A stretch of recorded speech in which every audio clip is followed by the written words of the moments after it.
All right, y'all. Hey, y'all. What's going on? Hey.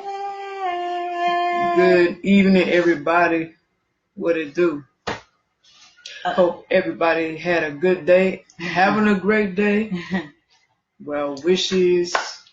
We're going to have a great show. So tell them what we got lined up for tonight. So, good morning, good afternoon, good evening, wherever you are. She's saying that because globally, you might give them the time zone. Yeah, wherever you are globally.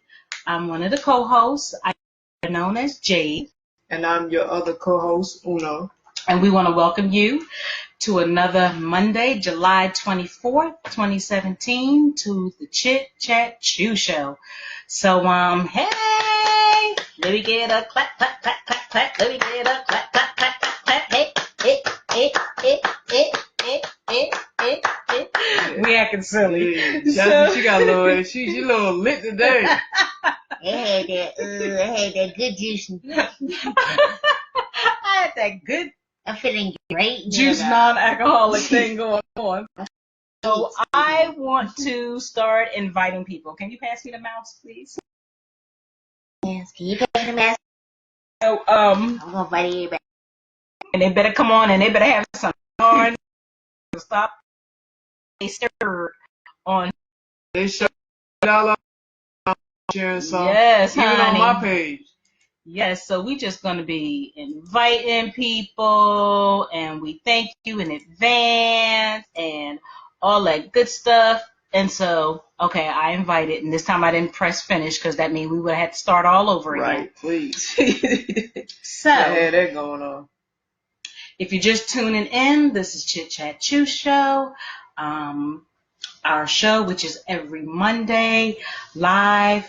We're going Facebook Live this Monday, and we're going to be talking about World Hepatitis Day, which is actually July 28th. But since that's a Friday and our show is not on a Friday, we want to talk about it. We want to talk about it and have a discussion, see how you guys feel, hoping that you will have some feedback or ask questions. We're not doctors, but, we want to have a dialogue together so that you guys, so we can feed off of each other, And also, the first half from now until about 7-ish, we're going to talk about World Hepatitis Day and talk about hepatitis and things of that nature. And then when we're done with that for the first hour, the second hour of our show is going to be about,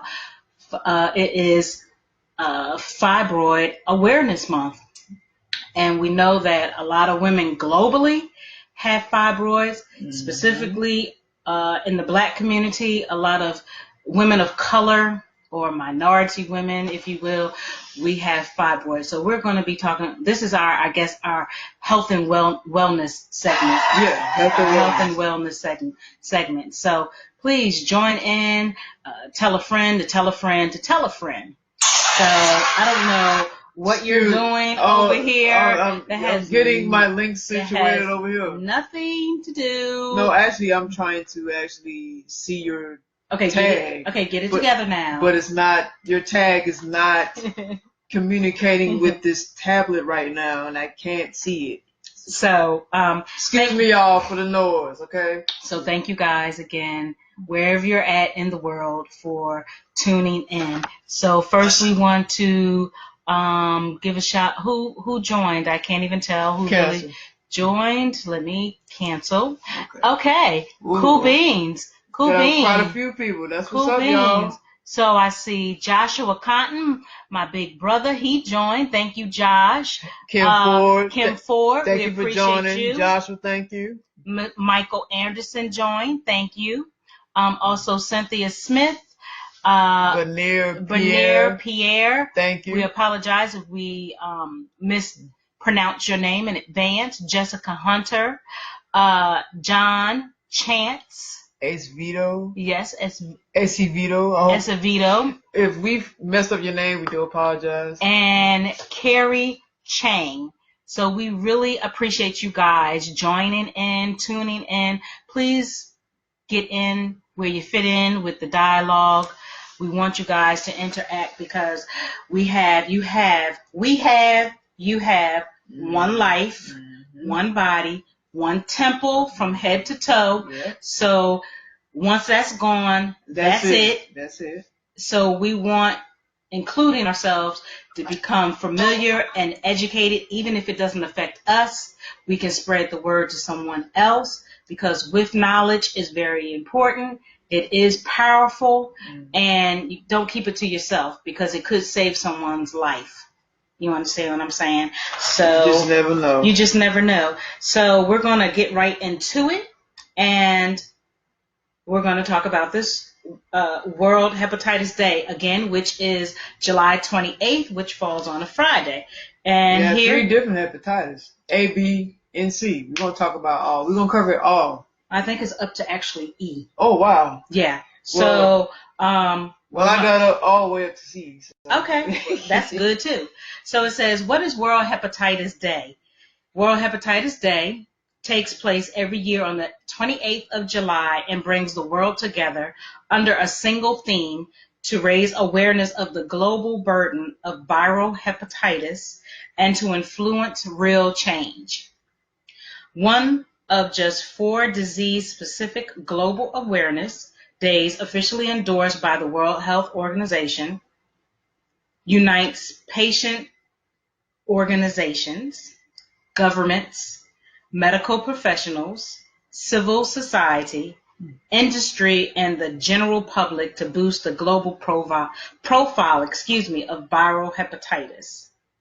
Why is World Hepatitis Day important? It's important because it's one of the leading causes of death globally, okay? Globally. Accounting for 1.34 million deaths per year. That's as many as HIV/AIDS, tuberculosis, or malaria. Together, hepatitis B virus and hepatitis C cause 80% of liver cancer cases in the world, okay? This is nothing to play with. Oh, no. Viral hepatitis is not found in one location, nor amongst one set of people, okay? So it's not a black or white thing. It doesn't see color. It does not see color. It's just the human body. Exactly. Whoever it affects, that's just what happens.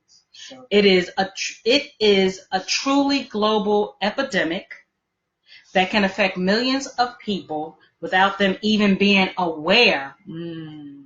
That's scary when you don't know. And then when you start getting those symptoms, you still don't know, and then you finally go to the doctor and they tell you what exactly it is, and you find out it's hepatitis. Exactly. Yeah, that's not cute at all.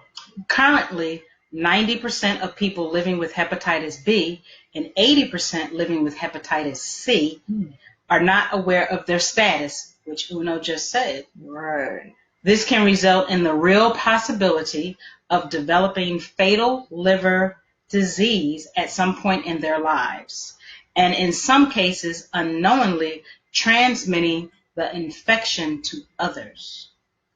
With the availability of effective vaccines and treatments for hepatitis B and a cure for hepatitis C, the elimination of viral hepatitis is achievable, but greater awareness and understanding of the disease and the risk is a must, as is access to cheaper diagnostic and treatment. Okay? It says here also, with the inclusion of viral hepatitis in the Sustainable Development Goals and the recent adoption of the world's first global hepatitis strategy, we are at a pivotal moment. Now more than ever, political commitment is needed.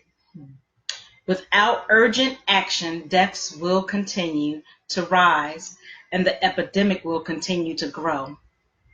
World Hepatitis Day presents an ideal opportunity to join together and raise the profile of viral hepatitis among the public, the world's media, and on the global health agenda. So again, this may not have nothing to do with you, but let's learn it, let's educate ourselves, let's share the knowledge.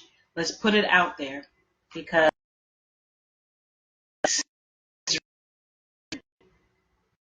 it is affecting us globally. No color, as I stated, it's not a black or white. It could be anyone. It's not discriminating against age, nope, gender, nothing. Class, color, none of that. Nope. So I do want to read something here about hepatitis. It's actually on the let me see, what is this? This is World Health Organization. This is their website, but they have some statistics from 2015. I can imagine what it is 2017 right now. Mm-hmm. But so right here, I'm reading from World Health Organization. It says 325 million people were living with chronic hepatitis infections worldwide in 2015. 1.34 million people died of hepatitis in 2015 globally. 95% of people with hepatitis C can completely be cured within 2 to 3 months. But now the two I'm looking at is actually the infectious disease, like how it spread to so many people in a short amount of time. 325 million worldwide who had the infectious disease in 2015. Then you had people who died from it, which is 1.34 million. I mean, that's a lot. So imagine what the numbers are now from 2 years ago. So this is very serious. Like, and some people, like you said, some people don't even know they have it. Right. I mean, so that's a combination of the people who live with it and a combination of people who have no idea they have it. Right.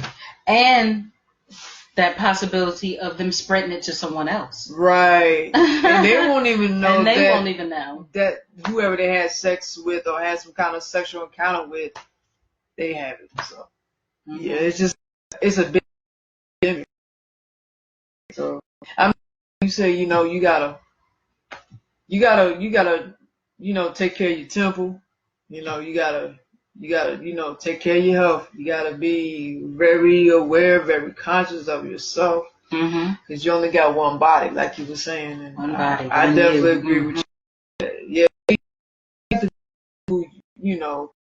essentially, you got to be careful who you sleeping with. You know their status. I feel like that's critical. I don't care if it's just a one night thing or if you sleep multiple nights with a person or whatever. I just feel like you need to know where they're at. You're right, because sometimes physically. Because sometimes it just takes that one time Absolutely. to set something off. Like that movie Kids. Remember that movie? I remember that Kids? movie. I don't know if that was the movie.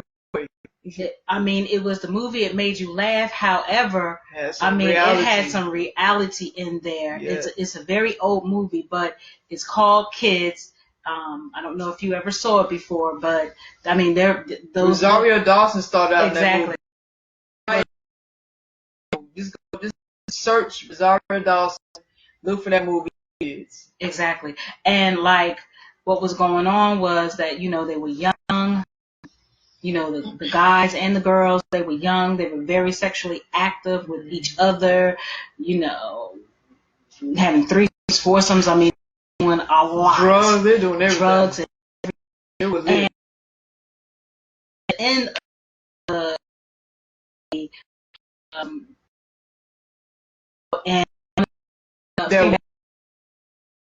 and the one played in that. I can't remember offhand everybody now, but what I'm getting at is that the one chick slept one time with someone, and the other character, I believe it was Rosario, whoever it was, had multiple. So the one who slept one time, she had HIV. And the other female character, she slept multiple times. She had nothing. And so that young girl, she was questioning, I've only slept one time with somebody, and how could I have HIV?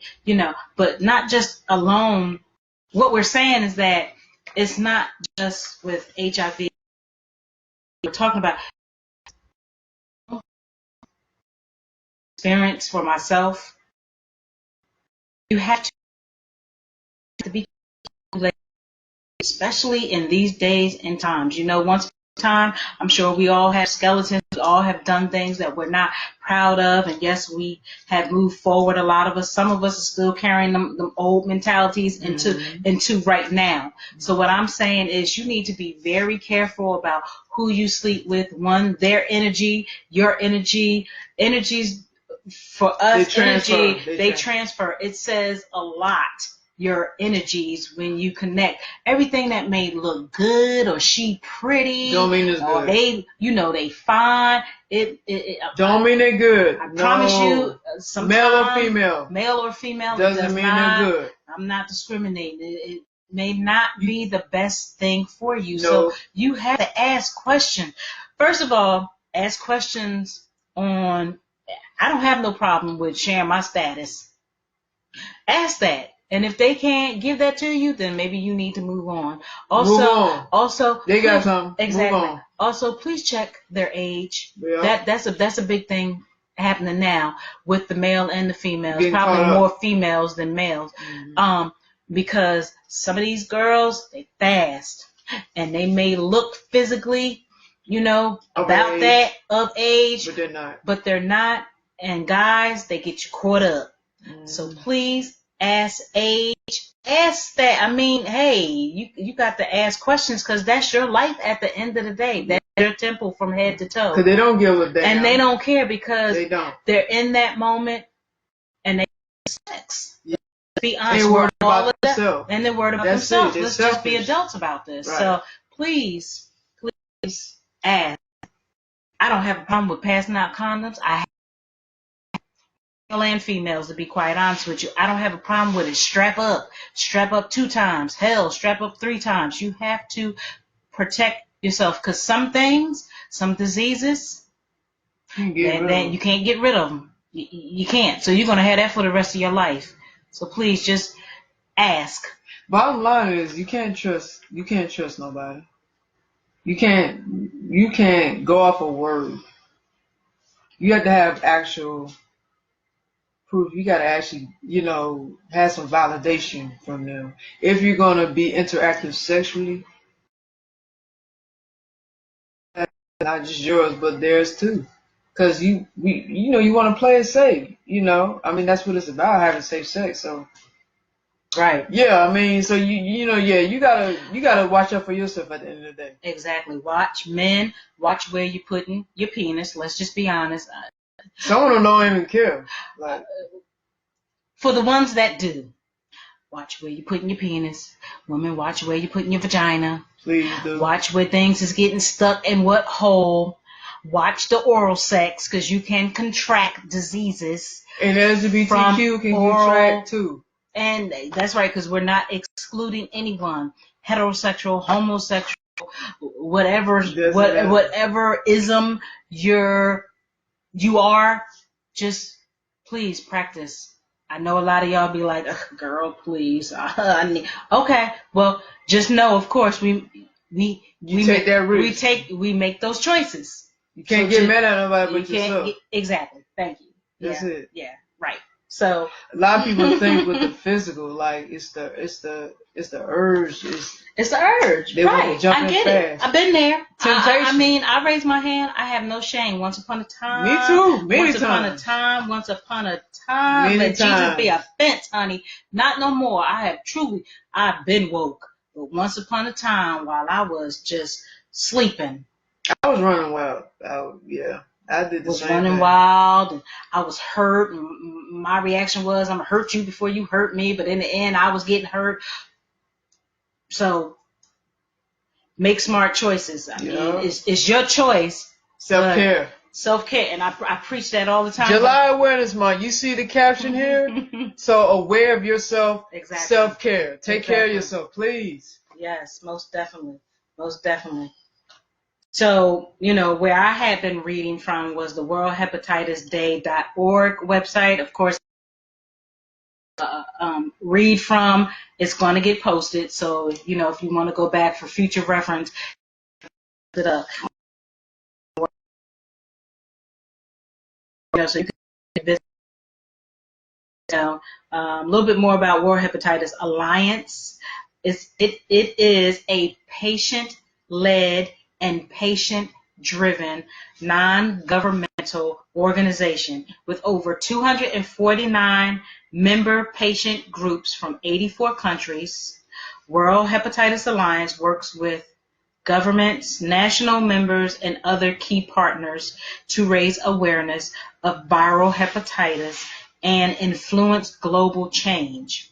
To achieve a world free from viral hepatitis, they provide global leadership and advocacy, awareness raising, and the fight to end its social justice. So I just wanted to read that a little bit. Of course, there's plenty more on this website. We would have a 2-hour show just on hepatitis because it's so much information that, so we're really reading tidbits of different things to give you some type of, awareness and information. You don't have to have hepatitis to be involved. Nope.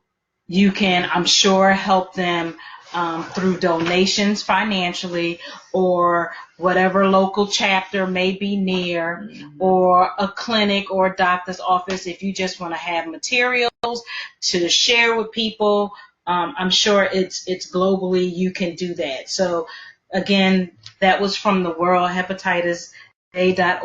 They have on here, and we'll make sure that you guys get it. So you go ahead. All right. So go ahead.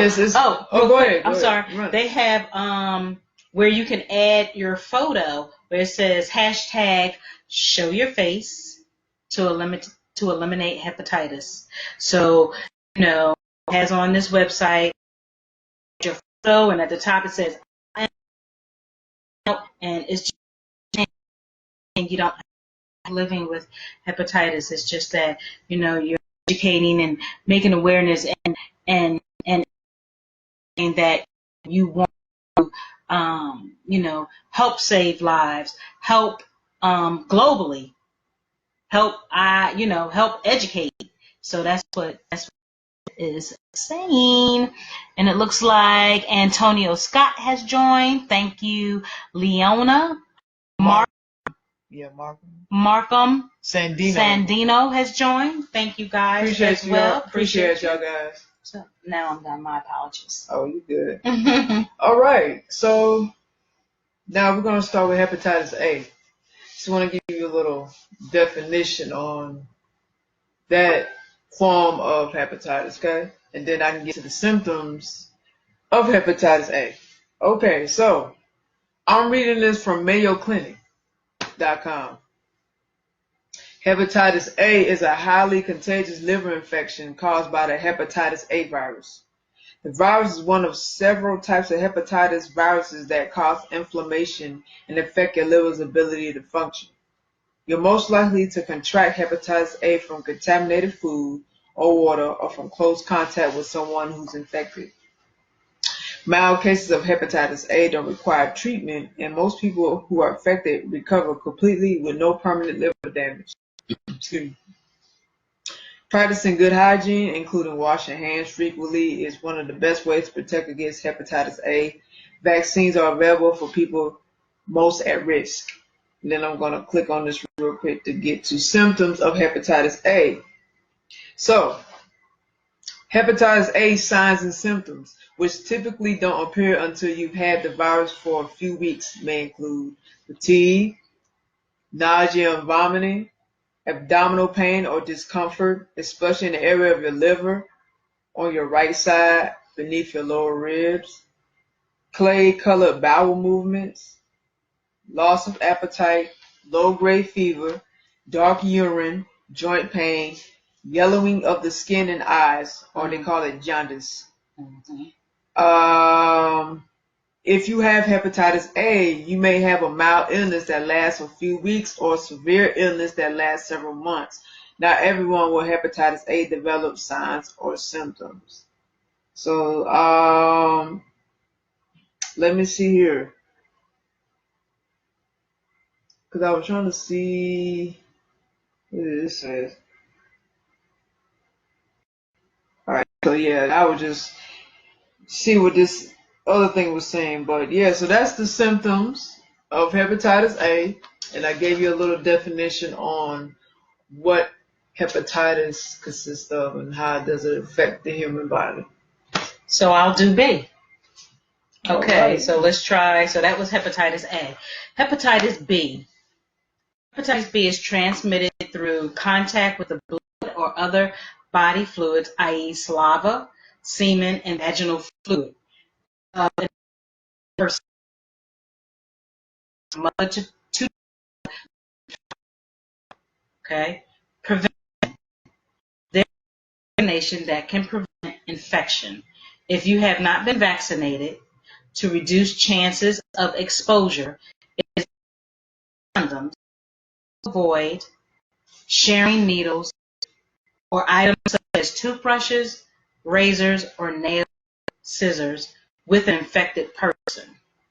It is also wise to avoid getting tattoos, body piercings from unlicensed facilities. Treatment. Drugs such as alpha interferon and PEG interferon and a variety of antiviral drugs are available which slow the replication of the virus and occasionally result in its clearance.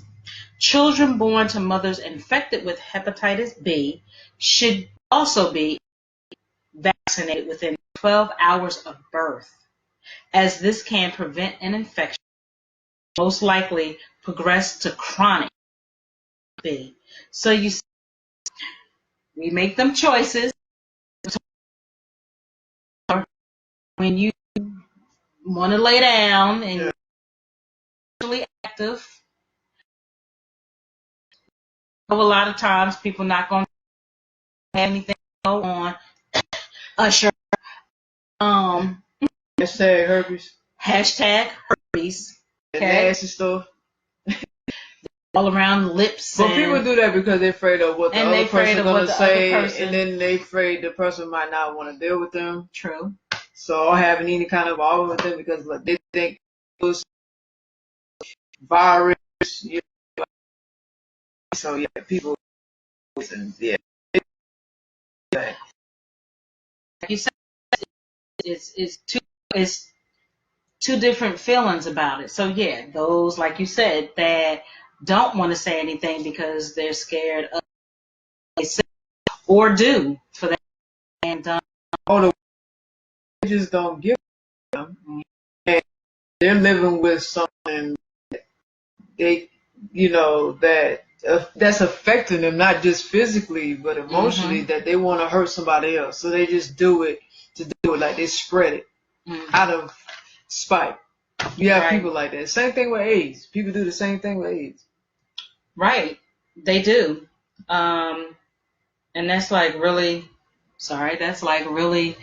crazy because you actually have people out here, and we've seen it on social media, I believe, where that girl had male and females where they were living with a disease, and they still was sleeping unprotected on both sides, and they bluntly was like, yeah, I live with a terminal disease.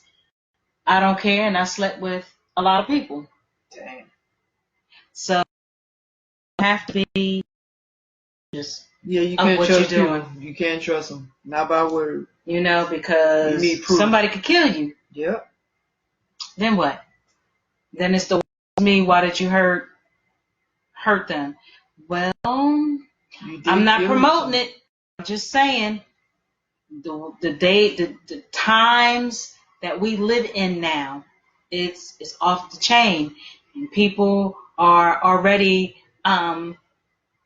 experiencing things in their life, be it work, family, mental, financial, emotional, you name it. It's a lot going on. So yeah, please just be careful.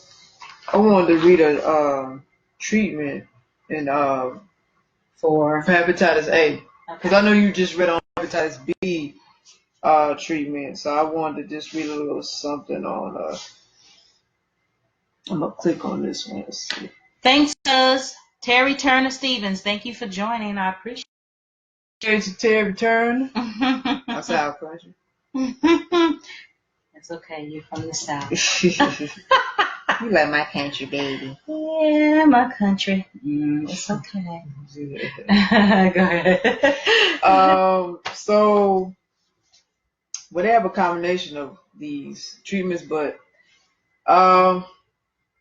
okay, so treatment: bed rest, abstaining from alcohol, and taking medication to help relieve symptoms. Most people who have hepatitis A, hepatitis A and E, get well on their own after a few weeks.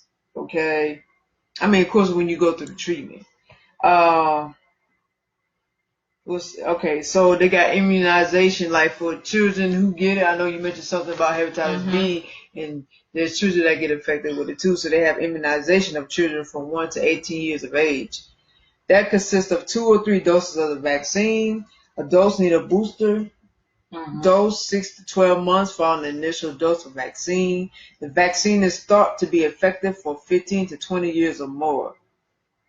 Let's see here.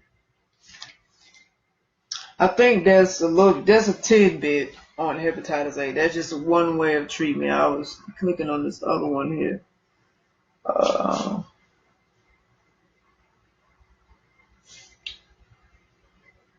Wait a minute. Click back. Again, just be careful. Yes, be careful, guys, please. It's crazy. Okay, so approach considerations. This is on emedicine.medscape.com. All right. Support specific complications treated as appropriate. Liver transplantation, depending on how severe your disease is. I mean, your virus is. In selected cases, is an option if the patient has fulminant hepatic failure, which is FHF. Excuse me. Patients at risk of developing acute hepatitis A virus infection should undergo immunization for the virus. In addition, immunization of those at greater risk for morbidity from acute HIV infection is important. A German study of immunization rates in patients with autoimmune liver disease identified that seroconversion rates in this population were lower. However, more importantly, the study identified that vaccination was not offered to a large proportion of this population. It is not difficult to identify a low risk-benefit ratio in patients with chronic liver disease, and the author recommends vaccination for HIV in all who have no contraindication.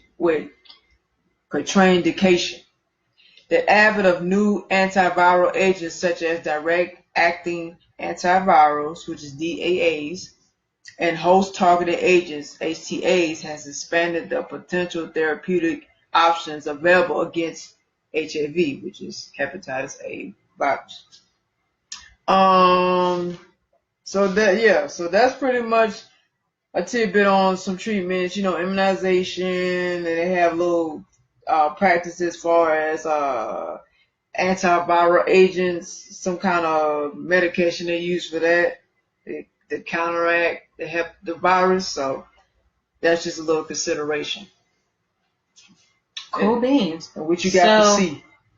Oh, you still on? Oh, you got something for A? No. So you said you found out about 3.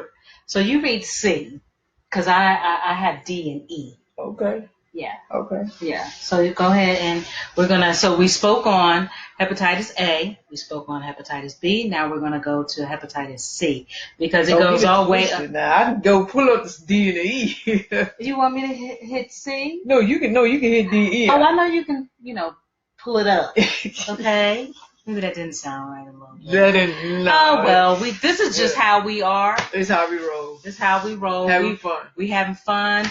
We're educating ourselves as well as hopefully educating you guys. And this is serious though. It is serious. This topic. It's very serious. And we have to be uncomfortable to get comfortable, because I know it's a lot of different topics and discussions that we don't want to talk about, people, because it's hard for some, but we have to really do our best to get to a place and a situation, even if it is uncomfortable, because there's a lot of things that are uncomfortable for me, family-wise, outside of family, myself, because I have to take care of myself.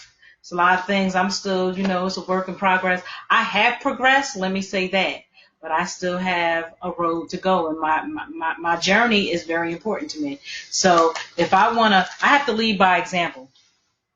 That's just the way, it is for me. So, yeah. So even if it is uncomfortable. Absolutely. That's just, you gotta try with it. It gets me. I can only speak for me. It gets me where I need to, even if it is uncomfortable at the end of the day. You have to take that leap. Even if it's fearful. You have to put your faith into action, like I say.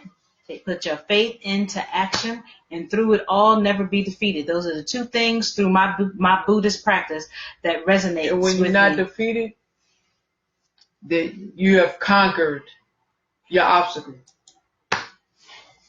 And that's what it is. Yeah, because if you're uncomfortable, that means you must be winning. That's how I see it. Yeah, true. You're getting closer to. You're getting closer to whatever what you need to be. Whatever that goal is for you. Right. So, okay. I had to put that in there. We had to put that in there. Hepatitis C is a disease caused by a virus that infects your liver. Your liver is an important organ in your body. It has many functions. The liver removes harmful chemicals from your body, which aids digestion, and processes vitamins and nutrients from food. The liver also makes chemicals that help your blood clot when you have a cut. You cannot live without a liver. For some people with hepatitis C, the infection lasts only a short time and their body is able to clear the virus. But most people infected with hepatitis C develop chronic hepatitis C. Chronic hepatitis C is a long-term illness that happens when the hepatitis C virus stays in your body. Most people who have chronic hepatitis C do not have any symptoms for many years until the infection has started to damage their liver. So that's the definition of hepatitis C. That chronic, so it just continues on for a period of time. As opposed to just having just hepatitis C, you can have it and then it clears up. Mm-hmm. That's the difference between hepatitis C and chronic hepatitis C. Mm-hmm. And also a shout out to Stephanie McLean. How you doing, girl? Hope everything is well with you. What's going on, Stephanie McLean? So we're going to get into hepatitis D.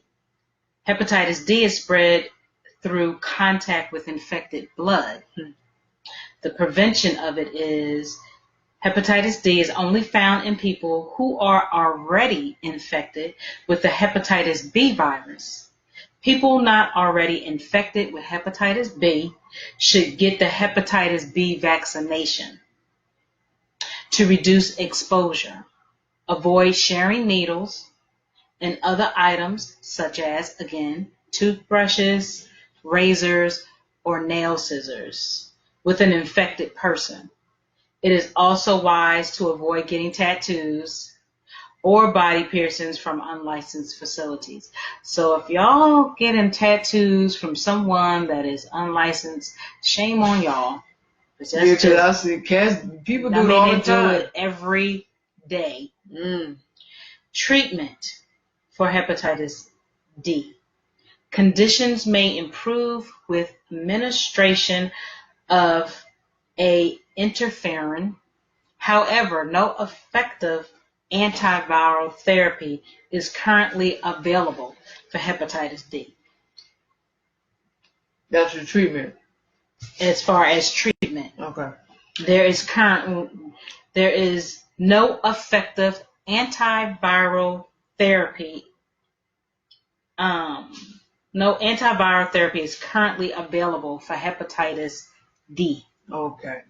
Now for C, they have treatment for long term, which is the chronic hepatitis. Of course, hepatitis C by itself is easier to knock out as opposed to chronic, but this article is from WebMD.com. It is common for people to live with hepatitis C for years without knowing they have it because they do not have symptoms. So most people diagnosed with hepatitis C find out that they already have long-term chronic infection. Treatment with a combination of antiviral medicines can fight the viral infection and prevent serious liver problems like cirrhosis or liver cancer. They are used for 12 weeks to a year and help your body get rid of the virus. Whether or not you take the medicines to treat hepatitis C, you will need to have routine blood tests to help your doctor know how well your liver is working. Some people who at first decide not to have treatment later decide they want to have it. Yeah, it's probably because that virus is getting worse, obviously. So they change their mind. You can't put up with it. But some people well, of course you got to consult with your doctor, decide which medicine is right for you, because not whatever medicines they have for hepatitis C or chronic, it might not work for everybody because everybody's body's different. The chemistry for the medicine in your body. So yeah, you have to definitely consult with your doctor to make sure that you're not allergic to something, or if you have some past medical history. So you got to look at all those things. Absolutely, yeah. And let's see, they have this new hepatitis C drugs. I'm gonna click on that and see what they're talking about. Okay, so what's the new treatments work? There's no one-size-fits-all option. There are many different types or genotypes of hepatitis C. Of course, type 1 is common. Now, the doctor, they refer you to a new drug, which is the direct-acting antivirals. Let's see, what's another thing here? All right. And something here that says most of the time the new medicines remove all traces of the virus from your blood within 12 weeks. This is called virus clearance, and is what doctors look for to determine if you're cured. So the meds, these are the new meds. Ooh, there's some long names too. Declotazver, because that's what it sounds like. It sounds German or something. But Daclinza, that sounds a little better. But this one is approval of this drug meant no more shots for the 1 in 10 people infected with HCV type 3. It's a pill you take once a day along with Sovaldi, because that actually a long word too, but they shortened it. You might get a headache or feel a little tired. So of course you got to tell your doctor if you feel sluggish. The FDA warns it can sometimes cause a serious slowing of the heart rate, which may require you to get a pacemaker. That don't sound good, but okay. The next drug I'm sure got a side effect is Zepatier. Zepatier. That's what it sounds like. Okay. It's a longer name though. This once a day pill treats HCV types 1, 4, and 6. It may also offer new hope for people with Hep C who also have cirrhosis, HIV, late-stage kidney disease, and other hard-to-treat health conditions. Like the other antivirals, the side effects are mild. You might have a slight headache, bellyache, or feel tired. And they have Harvoni. That's a pill. It's a longer name than that, but that's the shorter version of it. This once-a-day pill launched a revolution in Hep C treatment. It was the first interferon-free med for people with type 1. A year later, the FDA also gave the thumbs up for people with HCV types 4, 5, and 6 to use it. Side effects are mild. You might feel tired or have a slight headache. Some people have a bellyache, diarrhea, and trouble sleeping. And then they have these other ones, which is Amlodipine, paritaprevir, ritonavir. So those are 3 other meds that they have. And then they have 2 more here, which is those 3 I said, and then I think they're combined with Vicarapac. So they say this treatment works well with people with HCV type 1. You can even take it if you have some liver scarring, as long as your liver still can do its job. Your doctor might call this compensated cirrhosis. You take 1 pill once a day and another pill twice a day. Some people find this clunky, but others say it beats injections. Side effects include feeling itchy, weak, tired, or having trouble sleeping. This medicine might cause severe liver damage in people with advanced cirrhosis. And then they have 1 more, which is, actually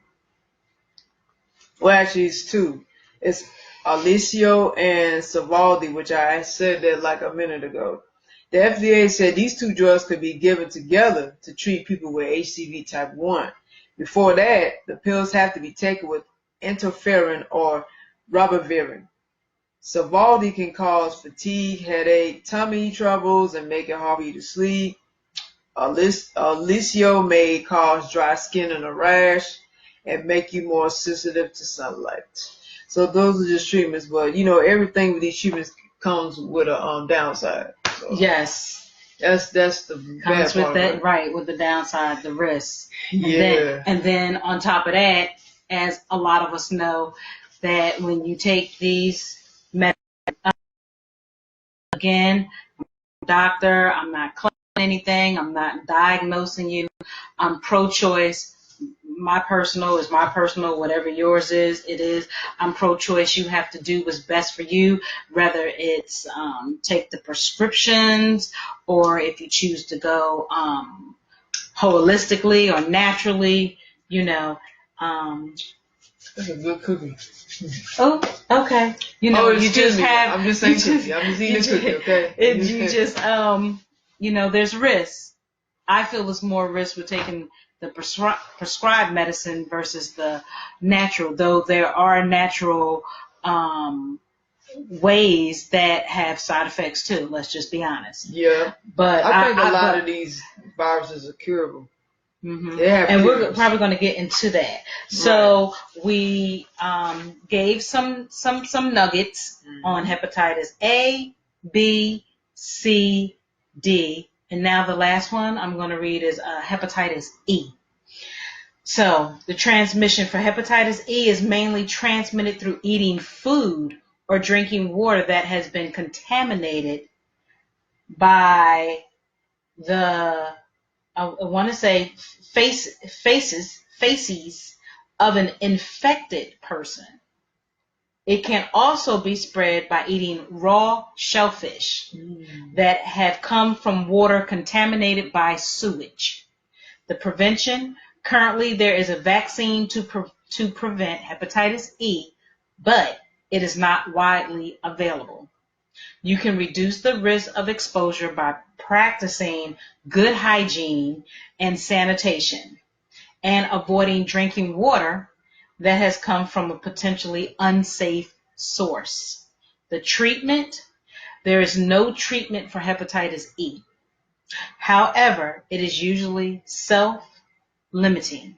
So just that little bit about hepatitis E, like, in life, you should really just practice good hygiene. I can't tell you how many times I've gone in the women's restroom at work, and the women, they come in there, and when they're done doing what they do, they come out and they walk out the door. I mean, that's nasty as all hell. I mean, I think personally, not to say that I've gone in the men's bathroom like that, but when I've done security and I've had to knock on the door, make sure nobody's in there, and, do my little walkthrough or whatever, just based on my experience, the women's restrooms are nasty. Mm-hmm. They are more nastier than men, because they don't wash their hands.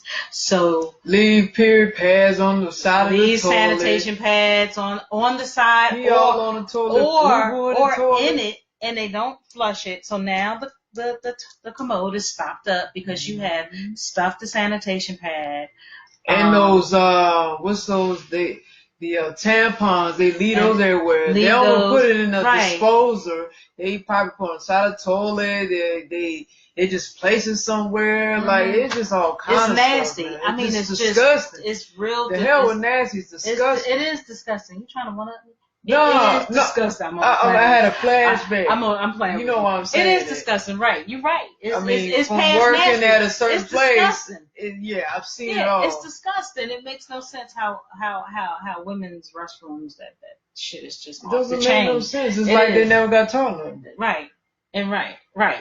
And so there shouldn't be no sign where somebody should tell you that you're supposed to wash your hands after you have been to the bathroom. There's and then when you pee, please flush the damn. Can you flush it?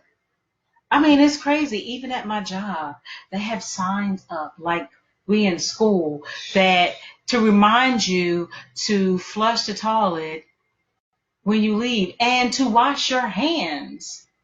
Like, I know they have that in a lot of, bathrooms, especially for employees and stuff like that, but it's nasty. How y'all? I don't get it. I would expect that from the men. Right. Not to say that they don't do it, but I've seen that too. But the women are worse. I have to agree with you on that. It's crazy. Like, really, are you really going in the bathroom, bro? Like, you don't. What's wrong with you? No self-care. We're going back to this word again. That's self-care. Right. So you have not only not washed your hands, but you've left out. You're touching the door that you're opening to leave out. So there's germs all on that. Mm-hmm. So somebody else that's coming in is going to touch that. And a lot of times we have habits to want to touch our face, put our fingers in our mouths. And, we're playing in our hair, and our girlies. I'm playing in my hair. We're touching. And then, you're touching, a lot of people touch other people. Right, it's just and too it's much. Like, it's too much. So, self-care. First, please. First, super, super, super great hygiene is necessary, and sanitation. I don't know, for the people that are in Atlanta, about, a few weeks, 2, maybe 3 weeks ago, they had, it was unsafe water. And I work at a job that deals with water. And so we couldn't even drink the water at work. We had to buy bottled water until they lifted from the mayor that it was okay to drink it. And of course it's lifted now, but I'm still not, I still don't drink the water at work. I drink bottled water. And, I know sometimes people say, well, a lot of that bottled water ain't good too. Well, you're right. A lot of the bottled water is not good, but there is alkaline water that is good. And you can buy filters to filter out water. And you can buy the filters to filter out the water. Either way. Right. I mean, you gotta, like I said, this self-care, be aware, be conscious. Please do. Take better steps at taking care of yourself. Please. Thank you. And so with this conversation that we've had on, you had something else you wanted to add? I was just trying to find out, because I had looked up it might be in here, like the alternatives. Like if this is interesting to you, I mean, like us anyway. We just want to, we know that you guys joined and all that. Give us a little shout out. Give us that thumbs up. Like us. Let us know that this might not be the tea for y'all. We gonna have a segment on that too. What's going on, but sometimes you just gotta get outside that tea, and we gotta talk about real shit. Talk some real shit. Real shit. You don't always have to tea all the time. No, so hit us up. Hit us with that like.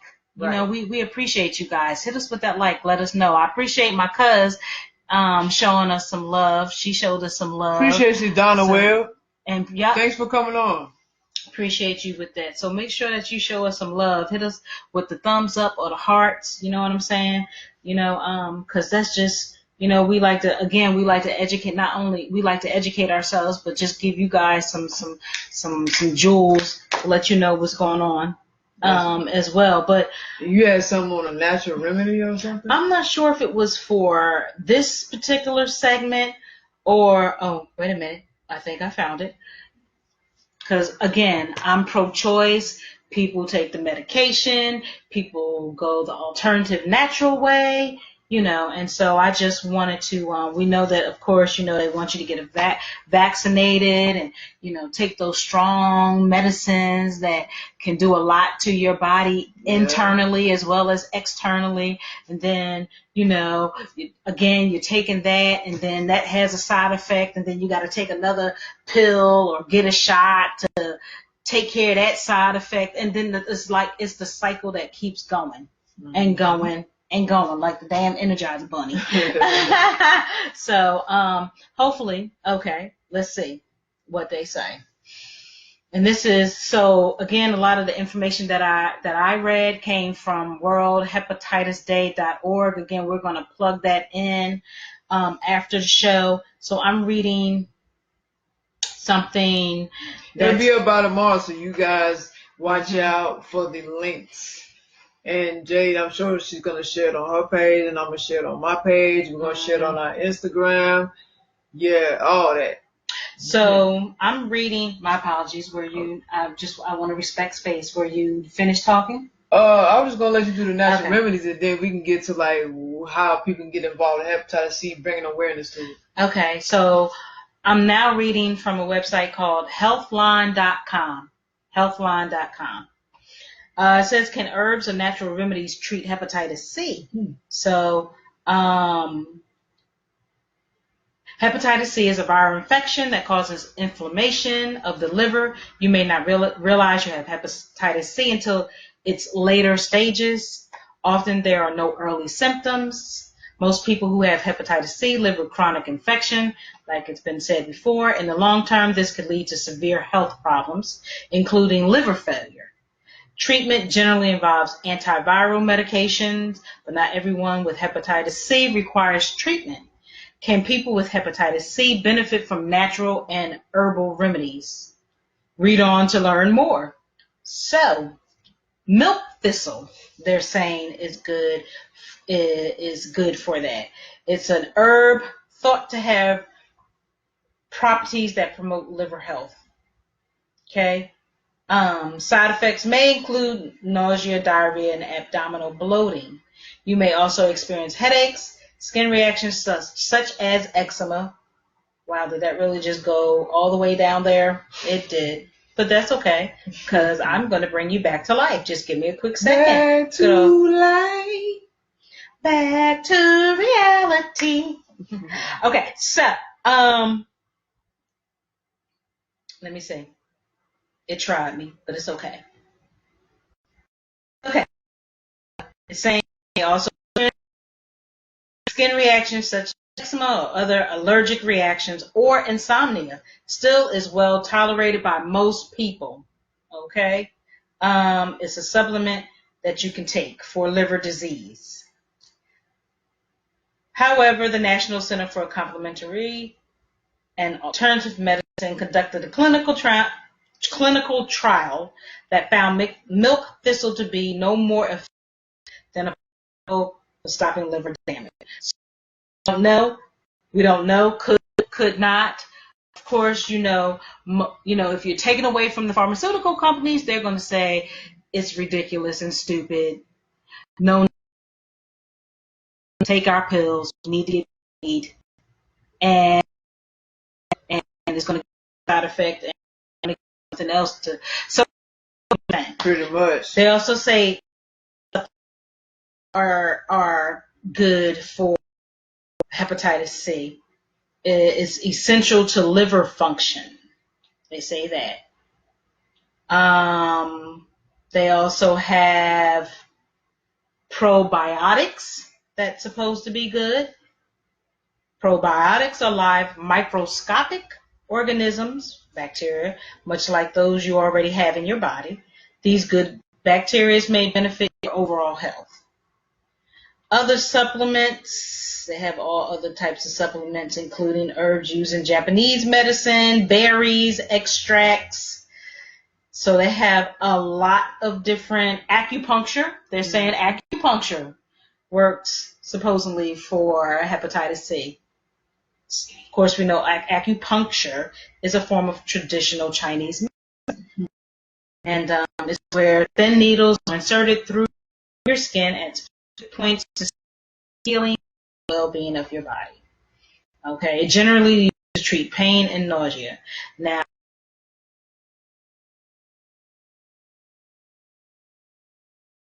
a bus that I got was acupuncture. It gave me such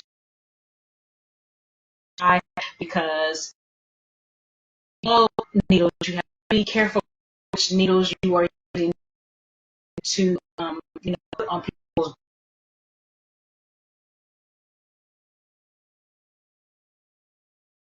Yeah. Hepatitis. Yoga. So there's no studies to show that yoga is effective for hepatitis C, but movements can help you learn to control breathing and concentration. And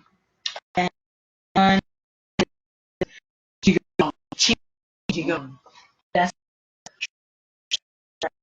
combining controlled breathing techniques and thought. Of course, there's no studies with that, but it may be more positive. And hepatitis C. So consider eliminating it from your diet if you have hepatitis C. So there's just, a wealth of information here. And I'm not going to get into whatever other site that I may have because that's going to be posted. So we just, again, wanted to share some things about, the different, again, there's hepatitis A through E. Mm-hmm. Some of them co-joined, some of them are completely operatable. Have chronic. Right. You have the regular virus. So, right. Yeah. And then you have some of the hepatitis that don't have any type of cure for it. No. So, again, just be really, really careful about what you do. Do your best to make smarter choices in life, and because no one's perfect. But again, I can't.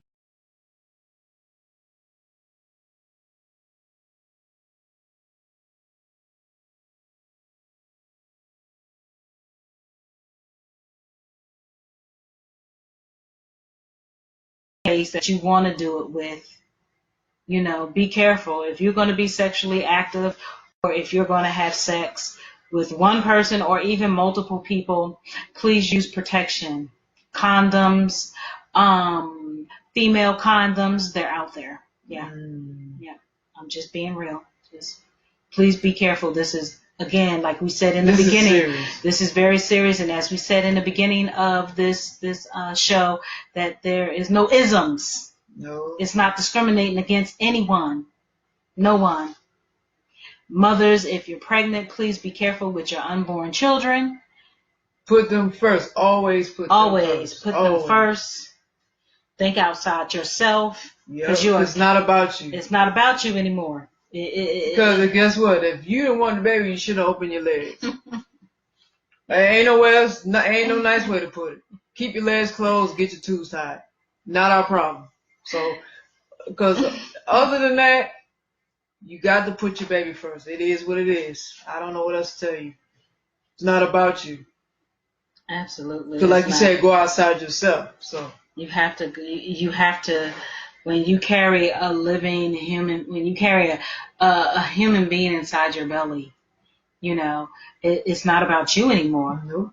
You have to care for that baby. Mm-hmm. They didn't ask to be here. And it takes a lot of work. So, please just make smarter choices. Right. So. I agree, absolutely. So for Hepatitis Awareness Month, there's ways you can bring awareness to it and also, be a part of, advocating or helping people, practice self-care and seeking help or treatment if they, have the virus. So, all right. Now they have different sites. You got CDC and other websites that geared toward viruses and diseases. So, you can actually, now here on CDC, you can actually take an assessment. It's just a testing. It's a report on testing and vaccination recommendations. They have that. You can publicize your ongoing services. So if your organization provides ongoing hepatitis testing and vaccination services, you can actually visit. They have a website on here called gettested.cdc.gov. And you just fill out the form and, make sure your services are registered within a database. And then you go from there. And there's a tool for people to enter their zip code and find out the ongoing services in the area. You can also support the B. So support the B it's hashtag HP Aware Thunderclap. So you can you can bring further awareness to hepatitis. What's another thing here? So by joining Help Aware, hashtag Help Aware, you choose support with Twitter or you support with Facebook and or with Tumblr. They have Tumblr, so the social media site is a great tool to bring awareness to hepatitis. You join in the message with CDC and you put the hashtag Help Aware. You can authorize Thunderclap to use your account to send out a one-time post. After you sign up, you can get the word out to your followers and ask them to support. They have also, you can utilize free resources. They got digital tools like buttons and banners. If you visit, they have a page you can visit.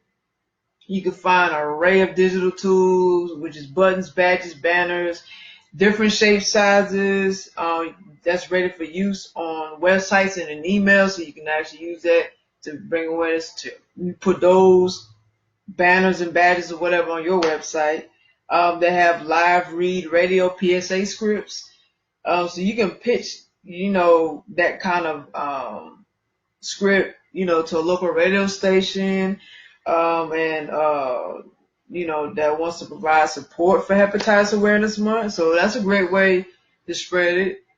Going to local radio station and bringing awareness to hepatitis. They have here you can request a proclamation. So that's an official designation of a day or event that can be used as a tool for gaining public recognition. Proclamations can come from any level of government and carry the full endorsement and support of the government entity that issues the proclamation.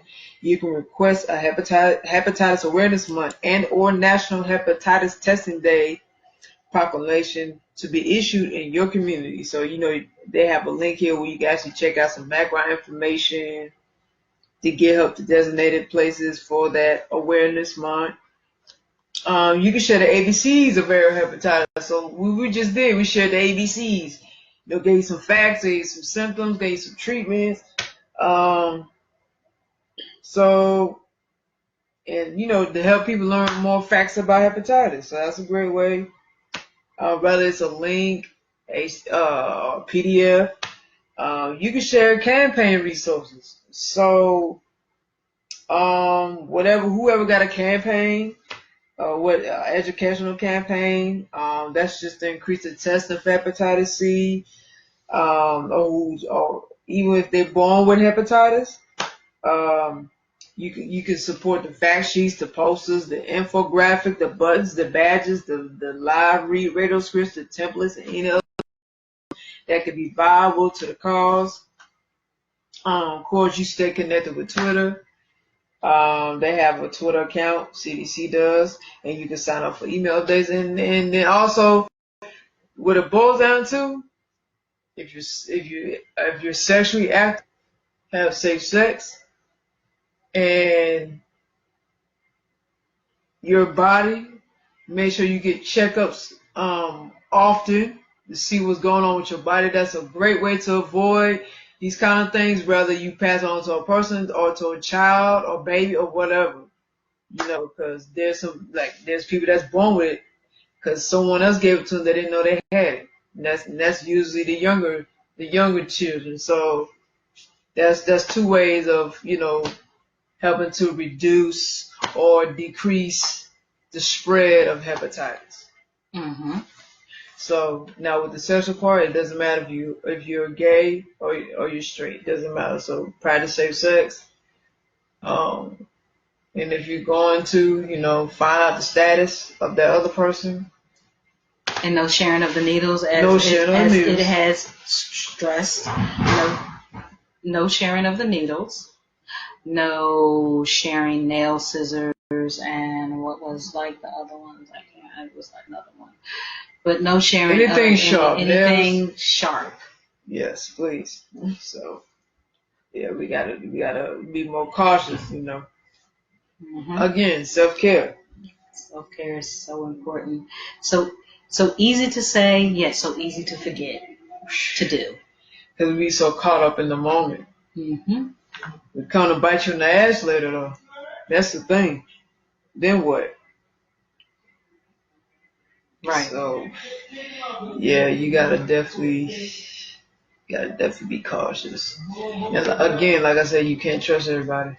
You can't go off a word or even go off because someone looks good to you. Physical, just because it looks good don't mean it's good. So you gotta understand that. Mm-hmm. Mm-hmm. Yeah. People get caught up all the time. You can't take it back. Once it's done, it's done. So. Yeah, that's true. So, if there isn't anything else more about hepatitis, you have anything else about hepatitis you want to share with Facebook? Let me see. Let me see. I think I might have something here.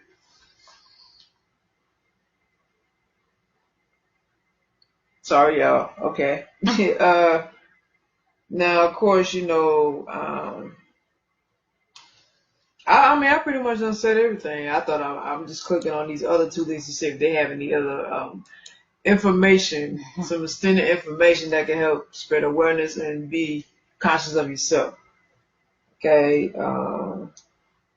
And again, don't forget to get on worldhepatitisday.org. That also has resources and awareness and campaigns how you can, participate or get involved. Again, you don't have to have hepatitis, the ABCs, DE to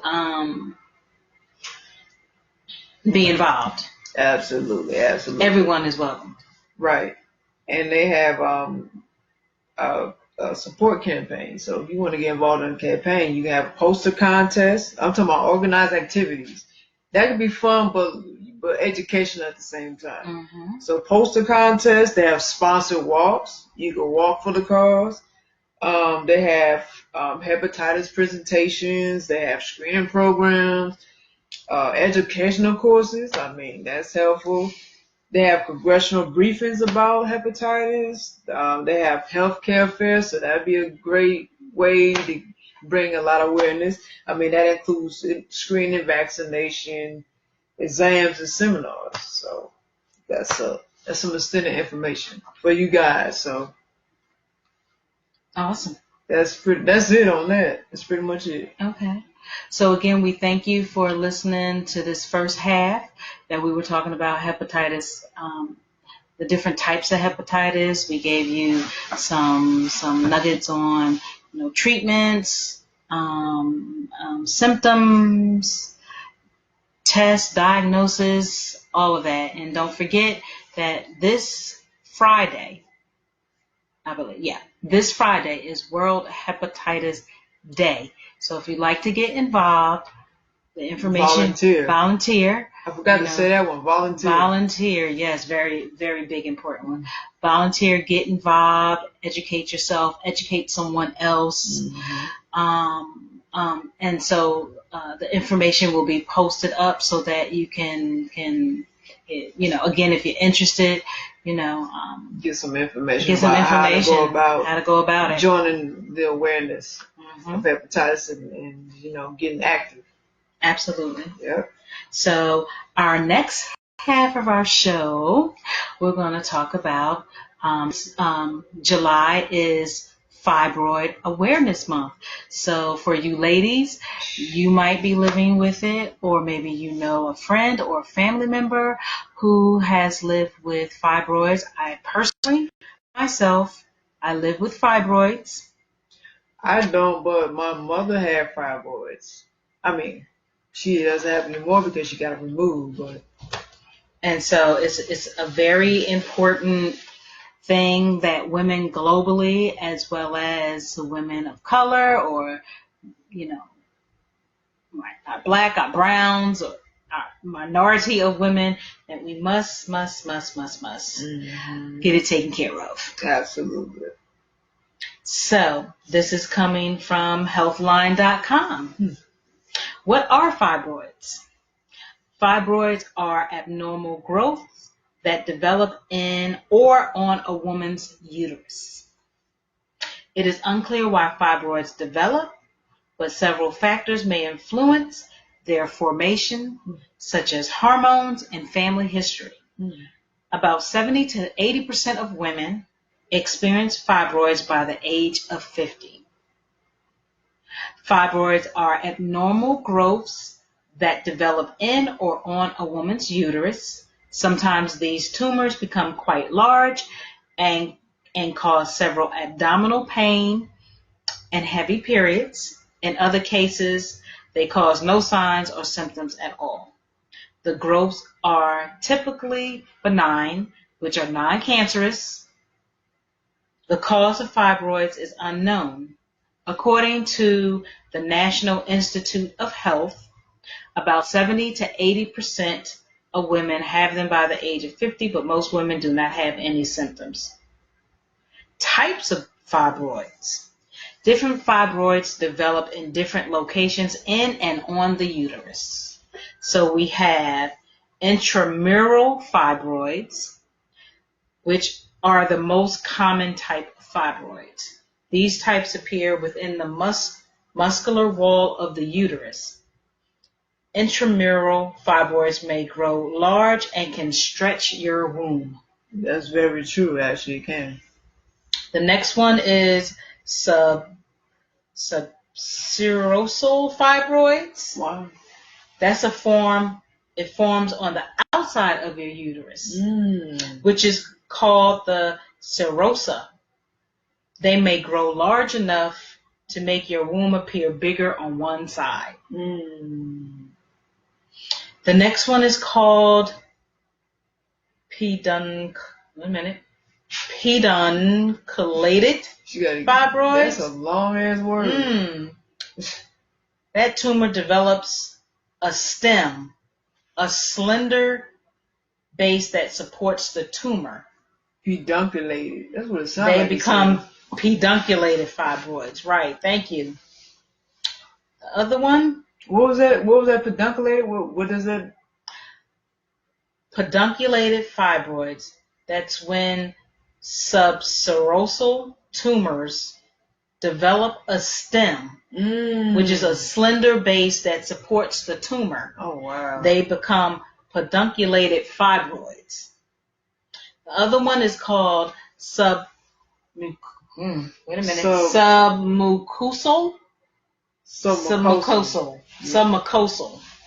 fibroids. These type of tumors develop in the middle muscle layer, myometrium, of your uterus. They're not as common as the other types, but when they do develop, they cause heavy menstrual bleeding and trouble conceiving. That's deep. So that's not what's up. No. What causes fibroids? It is unclear why fibroids develop, but several factors may influence their formation. Hormones. Estrogen and are the hormones produced by the. They cause the uterine linings to regenerate during each menstrual cycle and may stimulate the growth of fibroids. Or it could be family history. Yeah. Fibroids may run in your family. If your mother, sister, grandmother has a history of this condition, you may develop it as well. And then pregnancy. Pregnancy increases the production of estrogen and progesterone in your body. Fibroids may develop and grow rapidly while you are pregnant. Says risk factors. Who is at risk for fibroids? Women are at greater risk for developing fibroids if they have one or more of the following risk factors: pregnancy, family history, being over the age of 30, being an African American descent, having a high body weight. What are the symptoms of fibroids? Oh. You can read. I would love to read the symptoms. Go ahead. So the symptoms of uterine fibroids. Of course, abnormal menstrual bleeding. So it's heavier, prolonged periods that can cause anemia. Ooh, that's dangerous. Ooh boy. Painful periods. Spot. Oh. You can testify to that. Ooh. Man. Yes. Painful periods. Yes. Spotting before or after periods. Mm-hmm. Bleeding between periods. Mm-hmm. So the other symptom is pelvic pain and pressure, such as pain in the abdomen, pelvis, or low back. Whew. Well, got there you go. Patty cake on that. Yes. Pain during sexual intercourse, bloating and feelings of abdominal pressure. Then you have urinary problems such as frequent urination, leakage of urine, which is urinary incontinence, kidney blockage following ureter blockage, which is rare. That's a rare symptom. Other symptoms, they have difficulty or pain with bowel movements, infertility, which sometimes make it difficult to become pregnant. Problems with pregnancy such as placental abruption and premature labor. Wow. All right. So, Petra, hey girl, thank you for joining in. She asked the question, how about blood clots with heavy periods? Is that part of it? Yes. Yes, it is. Yes, girl. Ma'am. Yes. Yes, Heavy ma'am. blood clots that feel like they're coming out like you feel. I don't know for y'all if y'all women are comfortable. I'm comfortable with self, honey. So those blood clots can be to a point where you feel them oozing out like you're peeing on yourself. That's crazy. They're heavy, can be heavy. They can be painful. You lose so much blood. I pretty much have now, since childbearing, have become anemic because, and I love my children. I love my adult kids. Let me first say that. But sometimes they can take a whole lot out of you. They can change your whole body structure around, where for me, I am now anemic. So when that period comes, it's all hell. Okay, because I am beyond tired. I am beyond have lost a lot of blood. I am urinating. Let me just be black. I am pissing like I'm crazy. Okay. And the pain is just excruciating. And at one point, once upon a time, I couldn't even go to work like that because, I mean, putting on a pad, I just got to be honest, like that shit was not working because my menstrual cycle would just soil it in less than an hour. Ooh, that's not good. Okay. And then there's times where I've had short periods. There's times where I've had the full week. There's times where I've had a 2-week period. There's times where I've had a break and then come back and had a break for a week and then come back and it's back on again. So each woman is different. Each woman's body is different. So, it's just words cannot even explain. And it's like, when you have, I think, just my opinion, not a doctor, when you have poor eating habits, I believe that contributes to it,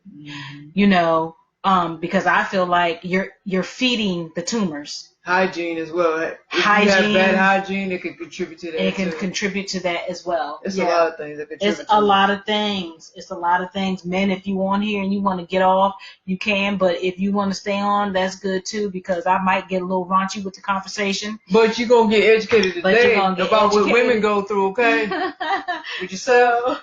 It's just, for those who have... Y'all may have your conversations, run your mouth about who you smashing. Right. So, for women who have intercourse, whether it's with a man or with a partner and whatever, she's strapping you on. Listen, if you have fibroids, it hurts. So it can, it can lessen you women wanting to be, pleased. So, I mean, it's a lot. It is a lot. Weight gain, lots. Weight gain. I mean, there's even some women that I've seen that even look pregnant and they're not pregnant, and that's just how large that their fibroid has grown. So that's right, girls. Speak them on. Yes, let it be known. Yes. I will say too, I wanted to add to this conversation because I talked about symptoms. Mm-hmm. Correct? Yes. That was symptoms, and I said something about pregnancy. Mm-hmm. And there's additional problems with pregnancy because I'm reading here from, by the way, I was reading from webmd.com the whole time, talking about fibroids. But the need for cesarean C-section delivery, that can cause you to have a C-section. Mm-hmm. And this is the most common effect of fibroids on pregnancy. Premature labor and delivery. 3, pain during the second and third trimesters. 4, an abnormal fetal position. Abnormal fetal position such as breech position at birth. So breech, BREECH, position at birth. Mm-hmm. And placenta problems. Mm-hmm. That's crazy though. Mm-hmm. And that is so true, Uno, what you're saying, because I think, what was that second one you said? This with the C-section. I know what you're talking about. From that. Yeah.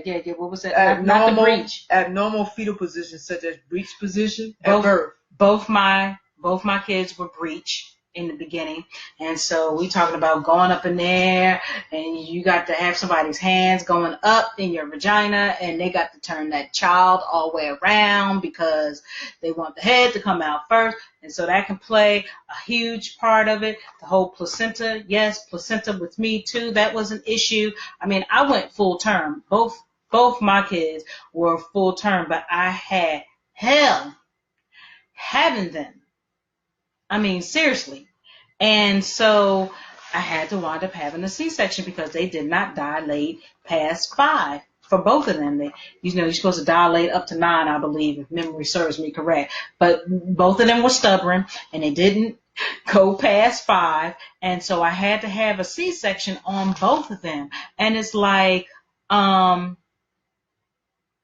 just really within my whole being really felt like they took like my insides, drop them on the floor and put them back in my body. Now I know that may sound crazy to some, but that can happen though. You know that can happen. Yeah, and I'm knowing that now. Yeah, that can happen now. I'm realizing that now, and it's like from there I have had so many problems, and it's like I don't know about women that are a little older, but it's like when you get older it gets worse.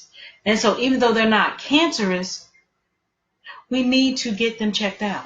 Like we need to get to the doctor. We need to ask all the questions, get second and third opinions. And we really need to get them out because the longer that you have them, the worse it gets. True. I'm sorry, so go ahead. No, you good. You wanted to read something? If you're not done with you, because I want to check out like the diagnosis. Oh yeah, go ahead, run that. So it says diagnosis. How are fibroids diagnosed? Well, you would need to see a gynecologist to get a pelvic exam. This exam is used to check the condition, the size, the shape of your uterus. You may also need other tests, which include an ultrasound, which an ultrasound uses high frequency sound waves to produce images of your uterus on a screen. This will allow your doctor to see its internal structures and any fibroids present. A transvaginal ultrasound, in which the ultrasound wand, which is a transducer, is inserted into the vagina, may provide clearer pictures since it is closer to the uterus during this procedure. You can also get a pelvic MRI. This in-depth imaging testing produces pictures of your uterus, ovaries, and other pelvic organs. So I've had all. And that's how it was determined, like the first one, which is, you get the pelvic exam and it determines the size. So at the time that I had my mine done, it was determined that I had lemons up to orange and a grapefruit. So that's kind of big for me. That grapefruit what did it. I was like, grapefruit. So, and I know it's easier said than done because everybody has different financial, but I urge you, and I say it for myself too, I urge you, please go get it checked out. Ask plenty of questions, get second or third opinions if you need to do that for your mental stability, because having them again in your system for long periods of time is doing nothing but damaging. It's harming you. It's harming you, damaging you. It's destroying and or affecting other organs in your body, and it's not healthy. Not at all. It's not healthy. And so, thank you, Robert D. Joyner Jr. That's that Jersey guy. PJ Samuels IC. Appreciate you for joining our Facebook guys. Live. And so, yeah, I had a biopsy last week waiting on results. Okay, cool beans. So I hope once you hear whatever you hear, you proceed forward with that and get that taken care of. And I'm here to say that I'm going to be doing the same thing too, because as we said in our last segment, and I'll say it again in this segment, you have one body, self-care. You have to take care of your temple from head to toe, internally and externally, because no one else will do it for you. And we have this one life to live. And we need to take care of ourselves to the best of our abilities, men and women. But since we're speaking on this fibroid, women, we need to take care of ourselves. We have to. Mm-hmm. It's necessary. Absolutely. It's necessary, because this is, though it may be non-cancerous, this shit is painful. It messes your whole body up. It's crazy. It throws your whole body off. It throws you all the way off. It throw me all the way off, and I'm already got some other shit I'm off. You have additional health problems when you get fibroids. Yes, for real. I see what my mama went through having fibroids. She had 9 in her uterus. Right, and I have 5. I believe 5. at 5. So yes, it's whoo. It's not a game. So please take care of that, women. Ladies, please go get checked. Make sure you're okay. And if you find out you have fibroids, please find out what's the proper way and correct way to go about getting rid of the fibroids. So it's important. Self-care is first. I wanted to add to what you were saying about testing. Now, I don't think you mentioned nothing about blood, right? Okay, so now, of course, we know a symptom of fibroids is menstrual bleeding. So if you have heavy menstrual bleeding, you'll get a CBC, or they call it complete blood count, to check for anemia. Now they have this other thing here. It's called laparoscopy. That may be used to look for and locate fibroids on the outer surface of the uterus before removal, which is the myomectomy. They also have the hysteroscopy. It's a procedure that allows the doctor to look at the inside of the uterus, and then they have additional testing. So if you have severe pain, bleeding, or pelvic pressure, or have had repeat miscarriages or trouble becoming pregnant, you will probably have other tests to look for other possible causes of your symptoms. 2 examples of possible causes are endometriosis and pelvic inflammatory disease, or PID. And tests for specific symptoms such as urinary or bowel problems may be needed to diagnose the problem or to help build a treatment plan. So they have additional testing, not just for the fibroids, but if you have menstrual bleeding, if you have problems with pregnancy, if you have urinary or bowel problems. So, I mean, the fibroids, like I said, man, can mess you up. Your whole body be thrown off. So, yeah, you got to take care of yourself, man.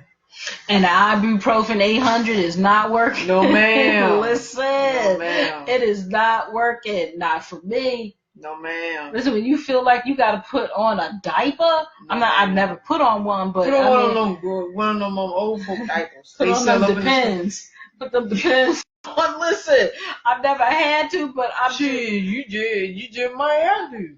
In certain situations. I mean, it's embarrassing when you're out. I'm speaking personally and globally. Yeah. It is embarrassing when you out and you have one of those periods that you have an accident out in public. That is not cute. That's not cute. Or at work or at school or wherever. Or out. That is not cute. Look at my page. And what and what about if you got trapped up and you forgot to bring something? Me, whether I'm on or off, I'm gonna keep it gully. Whether I'm on or off, I'm keeping something in my bag. I don't even care if I'm not. I'm gonna keep it gully. I don't even care, y'all. I got a joint in my bag. Shut up. I don't even care.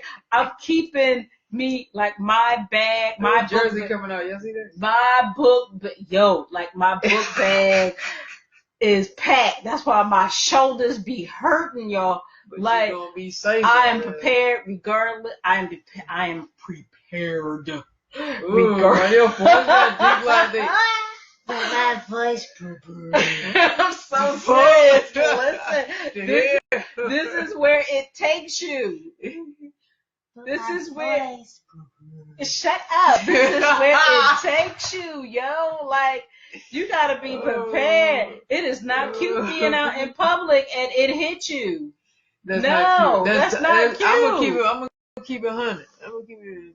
That's not cute. You're trying to be cute, and it happened to me too. And you wearing some pants. Don't let it be white, okay? I don't even see how y'all wear white and y'all period on. I don't know how y'all do that. That could never ever happen for me. I am in dark shit. Always. I can't do white. I am in dark stuff until it is over. And my job knows now, like, please just don't fuck with me. I am somewhere else. I have transformed. I am tired. I can't do anything. I have to cancel most of the stuff that I have scheduled to do because I am in so much pain and I'm not really a pill person. So for me to pop some 800s, which is like candy, and it doesn't work during that time, I might as well. And then the headaches. For me, my blood pressure goes up, and I have blood pressure issues. My blood pressure goes up, and I get these headaches. I mean, I go through. I mean, I've gotten to the point where I'm crying. Real talk, like I am crying. Because oh, I'm sorry, men, and I'm not man bashing. Y'all just have no idea. Y'all just don't, ain't got You nothing to just do, have man. Y'all no idea know what it's like. at all. It is not a game, but women, again, I encourage you. This is the time where you need to speak up and run your mouths. If y'all go through the fibroid experience, y'all need to ask the questions and y'all need to do what y'all need to do to get yourselves better. I say for all of us that have fibroids, we take care of ourselves, and let's have a Facebook party. Facebook party. Goddamn beer. I'm so serious. Like, I mean, it's just not a game. We're laughing, but it's really No, it's real. Fibroids is very, very serious. Did you want to read something else, or did you want me to go? You gonna read the treatment? So I have a little bit of treatments here. Okay, I can read the prevention part then. Since you're gonna read. Okay, so treatments. It says how a fibroid is treated. Your doctor will develop a treatment plan based on your age, the size of your fibroid or fibroids, and your overall health. You may receive a combination of treatments. They have medications to regulate your hormone levels, may be prescribed to shrink fibroids. They have a releasing hormone. Short version of it is called GnRH. Such as Lupron, will cause your estrogen and progesterone levels to drop. Progesterone. This will eventually stop menstruation and shrink fibroids. Right. Other options that can help control bleeding and pain, but will not shrink or eliminate fibroids includes a IUD that releases the hormone progestin. Of course, they also have over-the-counter pain relievers such as ibuprofen, which does absolutely for you nothing for me, but it may help you guys. That's that candy for you. Or birth control pills, they say. They even put me on birth control pills. Nada. Doesn't do anything but add more weight for me. Because I tried that. My old doctor was like, yeah, let me put you on some birth control. I'm like, birth control? But I ain't trying to have no more kids. I don't know. I had that stupid slow moment. But then when she told me, I was like, okay. I had to go back to her immediately. It was like your face. Why did your name right? Immediately. Okay, that was just not working. Listen, I'm trying to lose the weight, not gain the weight. Yeah, let her know quick, fast. So we cut that. Yeah. We chopped that. So I'm gonna let you read that before I go into surgery. Oh, well, I actually want to add to your treatment. You already said IUD, you said birth control. Birth control or, over-the-counter. Over-the-counter. Pain relievers. Right. And I got 3 more for you. That the NSAID, which is non-steroidal anti-inflammatory drug, which is therapy that improves menstrual cramping and reduces bleeding for many women. They also have a progestin shot or Depo-Provera every 3 months may lighten your bleeding. It also prevents pregnancy. Based on different studies, progestin may shrink fibroids or may make them grow. This might be different for each woman. And they got iron supplements available without a prescription, are an important part of correcting anemia caused by fibroid blood loss. And I'm reading this from, of course, WebMD. They also have a lot of other stuff for like severe fibroid symptoms, Let's see. I wanted to read something. Where was that? Right. Okay. Here it is. All right. So, surgical fibroid removal called myomectomy may improve your chance of having a baby because fibroids can grow again. It is best to try to become pregnant as soon as possible after a myomectomy. Now, the best tool that I've been seeing for hearing women or females that talk about them having fibroids is laser. Like they get it lasered off. It doesn't come back as opposed to getting it cut, which can grow back. Mm-hmm. They didn't add that part of it. They didn't add the laser part, but that's a better. That's a better. They say that's a better alternative. That's a better alternative. Mm-hmm. Let's see here. Now, either you can have the myomectomy, or depending on the woman and the severity of her fibroids, she can have a hysterectomy. And that's what they used to do a lot of. Right. Hysterectomy. Right. But, technology has advanced and they're doing other options, like you said, that or freezing them. Yeah. Stuff like that. Exactly. So, and they even, like I said, they have treatment with medicine. So that's recommended for women who have childbearing plans. They also have even stricken fibroids for a short time. They got hormone therapy. It's with a gonadotropin releasing hormone analog, which is GnRH8, puts the body in a state like menopause. This shrinks both the uterus and the fibroids. Fibroids grow back after GnRH therapy has ended. But this therapy can help to shrink a fibroid before it's surgically removed. This lowers your risk of heavy blood loss and scar tissue from the surgery. Provides short-term relief as a bridge therapy if you're nearing menopause. Fibroids naturally shrink after menopause. This therapy is used for only a few months because it can weaken the bones. It may also cause unpleasant menopausal symptoms. Let's see now. To shrink or destroy fibroids without surgery, they have something called UFE, which is uterine fibroid embolization, or also called uterine artery embolization. Stops the blood supply to the fibroid. The fibroid then shrinks and may break down. UFE preserves the uterus, but pregnancy is not common after treatment. UFE is not usually recommended for women who plan to become pregnant. Another treatment to destroy fibroids without surgery is MRI. Did you just say MRI? Okay, so we can skip that one.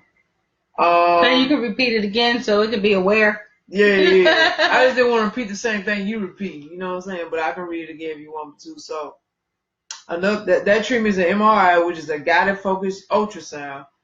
This treatment uses high intensity ultrasound waves to break down the fibroids. Studies show that this treatment is safe and works well at relieving symptoms, but more studies are needed to find out if it works over time. This treatment may not be available everywhere. Then they have endometrial ablation. This treatment destroys the lining of the uterus. It may use a laser beam, heat, we just talked about the laser, heat, electricity, you just said freezing, or microwaves. As the lining of the uterus heals, it will scar. The scarring reduces or prevents bleeding. So, yeah. And then, like I said, you got either you're going to remove your fibroid surgically, or you can remove your entire uterus surgically. So, those are some treatments right there. Yeah, it all depends on, the individual. I know a lot of women that I've spoke with in the past who had a full hysterectomy, and there was pros and cons with everything. Mm-hmm. And so, I've heard that their menopausal has been off the chain, having like full-blown hysterectomy. I mean, if putting it out there to the universe, that's not going to happen for me, because I don't know. I would just kind of feel like a part of you is gone. Like a part of me, even though I'm not having any more children. There's, they say never, but there should not be any way possible, because I've had tubalization, meaning I say spayed, or I'll be joking around. I'll be like, they didn't clip, spayed, and neutered me. So there should be no way possible for me to have any more children. Plus, I'm not trying to have children now. It's about me right now. My own kids don't even have no damn kids. So, and that's okay too. So, but I'm not trying to be the older woman, and to each his own for anyone who does it. I am in no judgment at all. If you want to be in an older age, older place, space that you want children, that's fine. More power to you. Me? Mm-mm. Mm-mm. Mm-mm. No. So, but I know everybody's individual. I get it. I'm more for, if you could just laser, get it.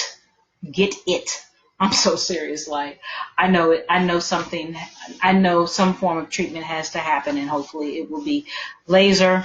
And for all the women that have fibroids that's not speaking out or speaking out, please take care of yourself. That's self-care. Thank you, Sierra St. Phil, for coming in, and appreciate you, Trey and Sierra. Appreciate you guys for coming in. Thank you for joining the Facebook Live. And so, yeah, it's just like, it's so much, like, for real, It is. I mean, it's especially if I'm not saying that all women who have had children experience, because you may not, but I believe that the larger portion of women that do have children, we experience it more. I wouldn't know nothing about that, because I don't got no kids. So. We take it takes so much when you have children.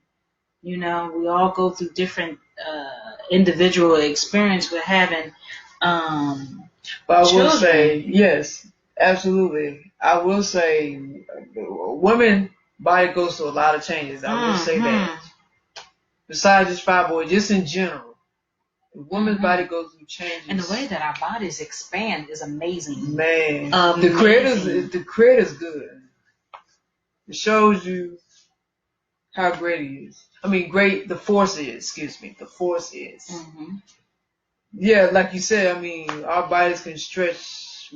Yes, do some wonders. Like it's like magic. So. Absolutely. You guys that didn't like us with the thumbs up or the heart. How you make the heart? Yeah, you did it. Make sure that you give us a thumbs up. Give us the heart. Let us know that, you appreciate us, because we appreciate you guys. If you can relate, women, if you can relate to have had fibroids, or you currently have fibroids, or you know someone close to you that's had fibroids and is struggling, like, even the men, if you have a wife or a girlfriend or a sister or whoever that, auntie, somebody that they went through this, regardless, hit us up, show us some love. We appreciate you. Absolutely. You gonna read some on prevention too, right? On prevention? Yes. I'm gonna read. They have some ways on preventing it naturally. Oh, okay. So I'll go ahead and read the conventional way, and then I'll let you get to the natural part. Mm-hmm. Oh, yes, ma'am. Okay. So they say, WebMD, that regular exercise may help to prevent uterine fibroids. They were saying, according to one study, the more exercise women have, the less likely they are to get UF. Preventing fibroids from coming back after treatment. It is common for fibroids to grow back after treatment. The only treatment that absolutely prevents regrowth of fibroids is removal of the entire uterus, called hysterectomy. After hysterectomy, you cannot get pregnant. While many women report an improved quality of life after hysterectomy, there are also possible long-term side effects to think about. So, yeah, that's just a little tidbit on prevention. I think there's a little bit more on it, though. Yeah, I think that says home treatment. Might be wrong, along the similar lines of this natural treatment. So let's see what you got. I'm interested in knowing what is natural treatment to fibroids. So, on drax.com, /fibroids. He has an article, 8 Ways to Heal or Prevent Fibroids, Fighting or Preventing Fibroids Naturally. Okay, so fibroids are extremely common. In fact, about 75% of women experience them at some point in their lives, ranging in size from a few millimeters to the size of a watermelon. Fibroids are responsible for more than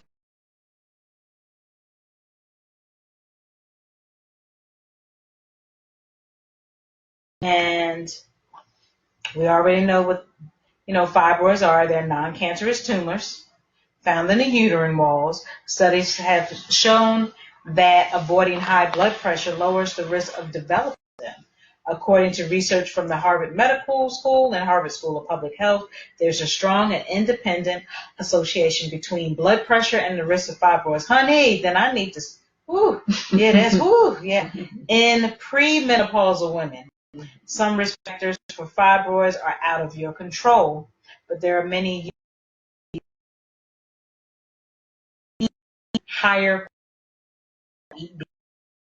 working leafy green vegetables, which I into your diet, and drinking less alcohol. Well, that's very seldom.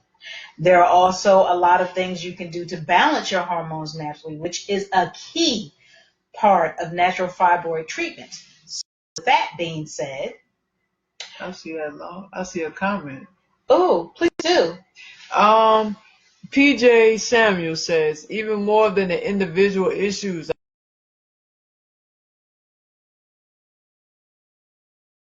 were medicalized. Okay. All right, All PJ. right. Appreciate that. Appreciate your comment. Much respect. Much respect. Of trying to understand the whole dynamics of the woman's body. Specifically fibroids. Thank you so much. Appreciate that.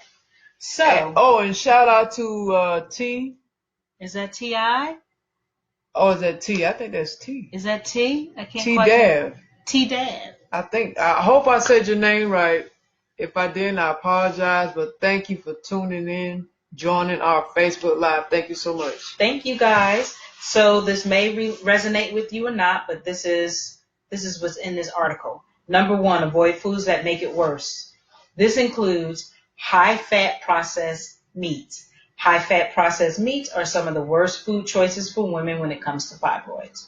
Foods high in unhealthy fats like non-organic meats or processed meats can increase inflammation levels and often contain chemical additives. Think hamburgers and processed breakfast sausages. When you eat beef, you should always opt for grass-fed beef. Conventional dairy. This is me. I don't drink milk. However, I eat dairy products like cheese. You eat meat from time to time. Huh? You eat meat from time to time. I'm talking about the dairy. I'm on the dairy. I know. I do eat meat, but I don't really eat beef. Yeah, I know. But the dairy that I'm on right now, even though I may not drink milk, I'm still putting in my body dairy, like cheese, which is a huge one. And like we went to the ice cream festival and I had some homemade ice cream, and I suffered and paid for that. But that could be a contributor to fibroids too, though. Right. Yeah. So I think that's what you were saying. Right. That's what I'm getting to. Conventional dairy. Non-organic dairy is very high in steroids and other chemicals that can alter hormones and encourage the development and growth of fibroids. Refined sugar. That sugar can boost it all the way. That sugar is crack, honey. Yeah. Refined sugar. Consuming refined sugar can increase pain and reduce immune function in the body. It may also lead to weight gain and hormonal imbalance, 2 factors that encourage the development of fibroids. Studies have shown that a high dietary glycemic index is associated with higher risk of uterine fibroids in some women. And then they have refined carbohydrates. Managing hormones not only involves the elimination of sugar, from the diet, but also refined carbohydrates. Refined carbs cause insulin levels to spike and hormones to become out of whack. Consuming processed grains like those in instant hot cereals and commercial breads, a sharp rise in insulin. These refined carbohydrates have been stripped of everything but starch, so they offer negative health consequences and no good nutritional value. Did you want to read something? I'll stop and you can read something. Oh, no, I was listening to what you were saying. Alcohol. You know, I told you I was interested to see what they had. Overdoing it in the alcohol department increases inflammation throughout the body, reduces immune function, and encourages hormonal imbalances. By reducing or eliminating alcohol, you can help to get your hormones back on track and hopefully shrink those fibroids fast. Caffeine. Too much caffeine is taxing on your body, especially your liver. When you give your liver more work to do than it ideally should have, it isn't going to do as good of a job as at keeping your hormones in check. Drinking more than 2 cups of coffee daily may boost estrogen levels in women and could worsen conditions with a hormonal basis like fibroids. The more you can keep your alcohol and caffeine consumption down, the easier it is for your liver to detoxify your body and keep your hormones in proper fibroid discouraging balance. So those were the ones. I'll go into something different after you get done because that don't have. Those are the things that they're encouraging you to modify. Of course they would love to say, oh, don't drink alcohol, or, don't drink those 2 and 3 cups of coffee. But realistically, that's not going to happen with a lot of people, but they're just saying, drink it in moderation. Like, instead of tone it down a little. Tone it down. Yeah. Because the excessive drinking. Right. And the sugar is crack. Like I said, the sugar is crack. It is crack. That's some good crack. No, it's good, but it is not good. I'm being honest. It's some good crack. I like white sugar. It's gonna be real. I like white sugar. Yeah. I shouldn't be having it anyway. Right. So, the sugar and the alcohol and the caffeine, I don't drink coffee anyway, but, I don't do coffee. Even with that, to each his own, even with that, there's a lot of tea that have caffeine in it, so you need to be careful as well. Absolutely. You gotta be careful. I love tea, though. You gotta be careful with the tea with the caffeine. Be selective with your tea. Be selective, yes. Moderation. And, please, the dairy, that's like crack too. Gotta be Not careful. For me, you gotta be careful, especially if you eat regular cheese. That's dairy. I don't eat it. I don't eat that every day. So if you eat high intakes of cheese, milk, you gotta be careful which yogurt you eat. Yeah. I don't eat that like that. I like yogurt. I just don't eat it like that. So they're saying moderation. Mm-hmm. Moderation. So just take heed. And again, that came from Dr. Axe. DrAxe.com/fibroids. And that one has the natural remedies on it? Yes. That's what you just read? Those were the bad things not to eat. Oh. This is the good things down here to eat. Oh, I would like to hear that. Okay. Throat is hurting. Forgive me because I have an abscess that's still healing. And I'm in pain because I'm talking a lot. And the air is just getting in my mouth. Yeah. But I'm going to keep moving. So, eat foods that heal fibroids. The following foods should be included in your diet to keep your fibroids at bay. So, organic foods. Eating organic foods can help to prevent and shrink fibroids. Pesticides impact estrogen and other hormone levels. Since hormonal balance is key to natural fibroid treatment, you want to reduce your pesticide intake as much as possible. Green leafy vegetables discourage the growth of fibroids in a woman's body. These vegetables are vitamin K rich foods. It aids in clotting. This vitamin aids in clotting and helps control of menstrual bleeding. So vitamin K rich foods include, which we're going to see in a few moments, hopefully. Okay.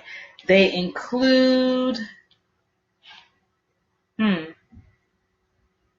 So consuming vitamin K rich foods can support heart health, improve bone density, restore oral health, fight cancer, and reduce infections. So vitamin K rich foods include green leafy vegetables, which is kale, fermented soy, scallions, Brussels sprouts, cabbage, broccoli, dairy, which is fermented, prunes, cucumbers, dried basil. And so there's so much on here. When we put the site up, you can just go click on the icons and you can see all of this. Get you some helpful tips of reducing fibroids. Also, beta carotene is good. Upon digestion, the human body turns beta carotene into vitamin A, which promotes the growth of healthy tissues as well as repair of tissues, which can both be very helpful for healing fibroids. Such foods high in beta carotene include carrots, sweet potatoes, kale, and spinach. You have high iron foods, which fibroids sometimes cause some women to lose more blood during their monthly menstruation, which is true. This can lead to anemia. Very true. To replace the excessive loss of iron, include high iron foods like grass-fed beef and leguminous. Leguminous, right there. Grass-fed beef, legumes. I think it's legumes. Okay, yeah, my words tonight. Legumes, forgive me. In your diet to help replace the lost iron and prevent anemia. Flaxseed, love flaxseed. I need to do more flaxseed. Flax seeds help balance estrogen levels in the body, okay, which can help to shrink fibroids. You should aim for at least 2 tablespoons per day. If you have fibroids, you can sprinkle flax seeds on oatmeal, put it in your smoothies, or just eat the seeds by themselves, which all of those ways are good. Whole grains. Instead of refined grains, opt for healthier whole grains like millet, spelt, I like spelt, brown rice, like brown rice, buckwheat, rye, and oats. They say you can try supplements that aid in the fibroid reduction. You check with your doctor before introducing new supplements into the mix. So they have Vitex, which they say to take 2 times daily. Fish oil, which fish oil and flaxseed oil are excellent. They used take to do both, that. by the way, fish oil or flaxseed. B complex. They also have progesterone cream. You can take that teaspoon, a quarter teaspoon. They have milk thistle. You can turn to essential oils. Oh wow. Thyme, clary, sage, frankincense are the best essential oils for natural fibroid treatment. They help balance hormones naturally. Clary sage has been shown by researchers to significantly lower cortisol levels, as well as have an antidepressant effect on mood. I need to get a box. Yes, ma'am. You use a lot of stuff. You need to get on that. You can rub 2 drops of these essential oils on your lower abdomen 2 times daily. Put 2 drops of frankincense oil on the roof of your mouth 2 times daily. You need to get that whole so list. it's so much that's on here. They have pictures of foods to avoid. I mean, I know it's easier said than done, but if we can take small steps to do this, don't go cold turkey. Do it in moderation, because from experience for me, doing cold turkey just does not work. I had tried going back vegetarian here recently, did a good job, but I'm still working on me, because the minute I stress, I turn it back to the stuff that I turned away from. So it's in moderation, and be easy with yourself. So it's just so much. A lot of these, even I feel like even if you don't have fibroids, you can still apply a lot of this to your life just to be healthier and make smarter choices in what you do and what you eat, because we all know that a lot of our stuff is sprayed with chemicals. Even if if you grow it on your own, that's great. But a lot of times, even with that, sometimes like there's chemicals that's being sprayed. So you just got to be so careful and always do your research, like me and Uno say. Absolutely, I agree. Now they have some tips for relieving actually menstrual pain. So they have tips for relieving menstrual pain. So you can apply heat to the lower abdomen by using a heating pad or hot water bottle or taking a warm bath. Heat improves blood flow and may improve pelvic pain. You can lie down and elevate your legs by putting a pillow under your knees. This may help relieve pain. You can lie on your side and bring your knees up to your to your chest. That can help relieve back pressure. You can, of course, use pads instead of tampons, which I can see that. Sticking nothing up there is not helping your situation with the fibroids. You're just going to make it worse. And of course, because they say when you exercise, it improves the blood flow and may reduce pain as well. And they have something about preventing anemia, but I said the CBC, so you can get a test. So definitely get a test to see if you have it. Increasing the amount of iron in your diet may help prevent anemia as well. So put a lot of iron in your life. Going back to those two words again, self-care. You got to take better care of yourself. Can't stress that enough. Yes, ma'am. Can't stress it enough either. You got to do our due diligence. I know it can be hard because the mind is so crazy, but you just gotta really push yourself to do it. It takes a lot of strength, a lot of mental strength. So you just gotta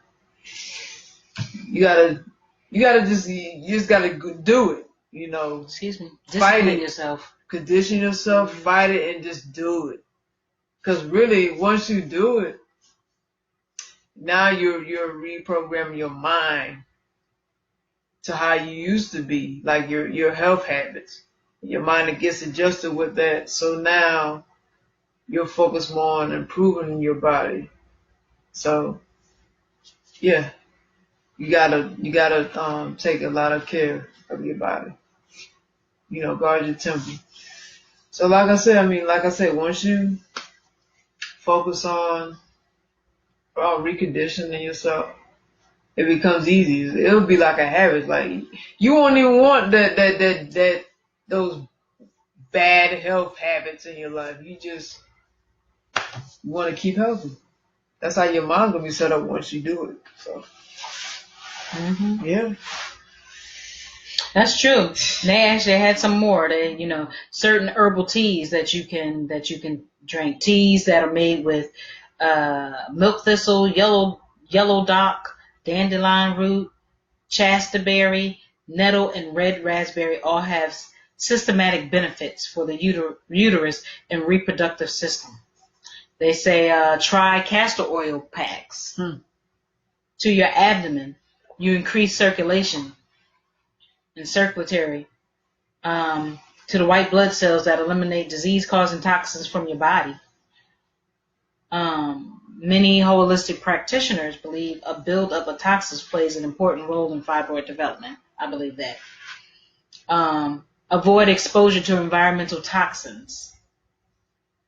Says stay clear of the following to improve your hormonal health as well as your general health: pesticides, herbicides, synthetic fertilizers, bleach, food preservatives, harmful cleaners, even certain eco cleaners, and food dyes. You also want to opt for natural, unbleached feminine care products as well as organic body care products and makeup. Exercise. They say getting regular exercise can actually help to prevent fibroids before they start. According to one study, the more a woman exercises, the less likely she is to get uterine fibroids. We mentioned that word exercise quite a few times. So that must be a great way to keep blood flow and reduce menstrual pain. It's not a game. It's not. It is not a game. You got to do all kind of techniques and methods and stuff just to even reduce fibroids. You're right. It ain't a game because that's hell there. Mm-hmm. Man. Mm-hmm. And I've seen actual pictures of fibroids, like how big they can get too. Mm-hmm. Like you said, lemon to grapefruit to a watermelon, because I've seen all three. Right. To a watermelon, absolutely. I just be amazed, like, wow, like this shit actually grew that large to a watermelon. To the point again, like I was saying, that, I've seen women that look like they're pregnant. Right, I've seen that too, but they're not. But they're not. It's that tumor. Yeah. And man. Yo. It takes a lot out of you. It do. With that damn tumor inside you. Like you carrying a damn crazy baby up in there. Watch out for the high salty foods too and the white foods. Oh yeah, absolutely. And this is starch. That's starch. Right. We're gonna post this. This is another good website. Livestrong.com. So that's going to be posted up. And please, just again, can't say it enough, self-care. Respect your body, your temple from head to toe. It's just so it's so important. And when I say it to you, I'm saying it to me because I'm still in that working progress myself. I'm not perfect. I have my days. I gotta have sugar. I ain't gonna lie. I had 2 cookies before I came on. Well, you saw me eat my cookies. I had the 2 cookies before. I ain't had nothing. I was eating my cookies before it came on. And so you just have to be mindful. You have to do things in moderation. I wouldn't dare tell anybody to go cold turkey because I've been there, done that. It is easier said than done. Let's challenge yourself. If you can get a buddy, a friend, whoever to do it with, do it. But if you can't, because everybody can't get that, write down a goal, like what you would like to achieve, and start it. We have to discipline ourselves to start something. Exercise if you want to. Whatever that goal is for you to exercise, start it and then just build up gradually. Don't just jump into it. A lot of times it doesn't work for people. So whatever that goal is, better eating or exercising, whatever it may be that's going to work in the positive light for you, Take my glasses off for a minute. Just, make sure that you do the necessary to have the screen blur. to have the best. God damn. You need your glasses on. I can't see nothing. Look at you, it's trying blurry. to be somebody. Just do what's right for you. Please. Men and women, even though we're talking about fibroids, but the men that's on here, do what's good for you too. Get those checkups. We've had a conversation about men's health. Oh yeah. Get yourself checked out too. I'm not a prostate, man, please. but I know that's uncomfortable. You don't want nobody digging in areas and holes and things like that. But you can't recommend what kind of doctor you want. You have female doctors, you have male doctors. You don't have to necessarily have male doctors. Right. So do what's best for your health because you have one you. Take care of your temple. Take care of yourself internally as well as externally. Get yourself grounded, whatever your spirituality looks like for you. People are when people see you do better, so you have miserable people out there, but that environment thing, watch who is in your space, in your place. You know what I mean? Just do better. Absolutely. So let's give them our websites and stuff. So I'll do the easier part. I had a long day. Exactly. Don't ask me where this energy is coming from, but she on it today. I'm on it today. She is on it because I know when we hit finished, it's a wrap. It's already a wrap for me. Real wrap. So to go to our website, and we thank you guys. And I'll say the rest of the social media once you're done with that. to go to our website, you can go to www.chitchatchew.com. Again, that's www.chitchatchewshow.com. I'm going to say it again, www.chitchatchewshow.com. You can look at all of our past guests, those that were on our show, those that weren't, but they wanted to put their information on our website. They may have had their music played on our show, so you can check it out. We have where you can sign as a guest or something like that, I believe. Yeah. We have our soaps. You can also find out a little bit about us. We're continually upgrading on the website, but bear with us. But there's stuff there that you can check out. We also have soaps. There's about 32 left. So we have a combination of small and large vegetarian, vegan, based, natural soaps. It has the prices on there for both sizes.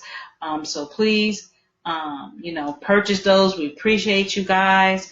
Also for the soaps, we also have an Etsy. So you can go on Etsy.com, click in the box, and type in Chit Chat Chew Shop, and it'll pull up that way through Etsy as well with the prices and everything. If you want to, then I'll be quiet. If you want to be a guest on our show, definitely hit us up by going to chitchatchew_show at yahoo.com.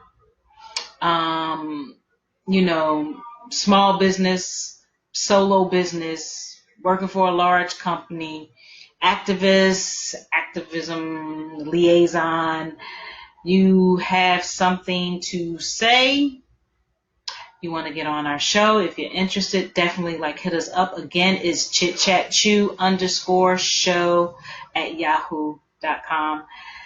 Uno will tell you about the artists that want to get up on there.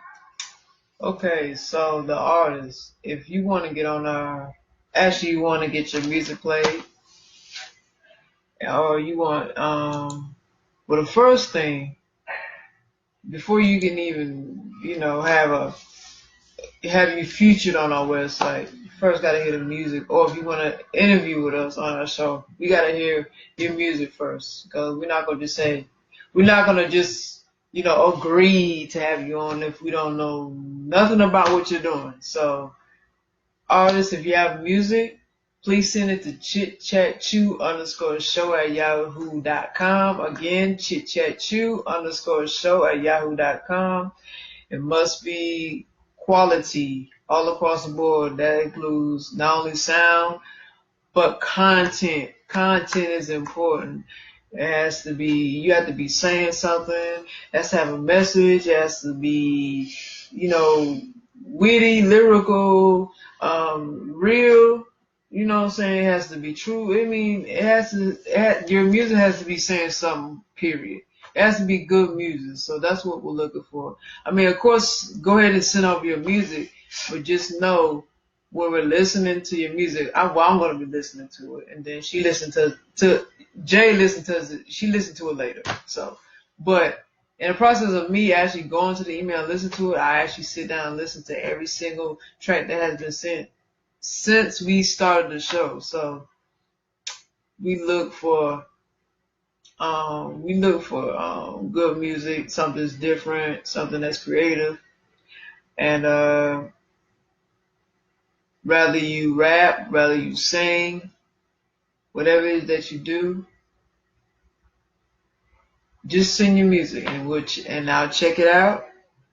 And if it fits what we're looking for, we'll definitely play it, and we'll definitely feature you on our website. And if you want the interview, we'll definitely do that. So send that along with a bio. That's optional though. The bio is optional actually. For the artist. But we want you, recommend it. You have to send your social media info along with a picture. It has to be professional or decent. If you don't have something that's professional, I'm saying if someone shot your picture if you don't have something like that, that's okay. Just send us something decent, okay? We're not, and don't be sending us no crazy ass pictures, okay? I don't want to see no half naked motherfuckers. Whether you female or male, I don't want to see that. Let's keep it professional, please, people. Okay? So that's what we're looking for. But like I said, bio's optional. And spoken word artists, we're definitely open to you guys. We would love to hear y'all stuff. Please send it. Definitely. This will be a great platform for you to get your what you're saying out there and just have some exposure. And artists who draw. Oh, like, yeah. Artists of whatever that you too. Artists of whatever that looks like. Don't matter. Whatever art, like you said, what that looks like. We would love to interview you. But for you guys, it's different. If you don't, we're not talking about singing or rapping. If you don't do that, we need your bio with your social media info and a picture. So that's all I wanted to say on that, because you gotta understand, we want, as far as the music, we want the music to match the frequency of our show.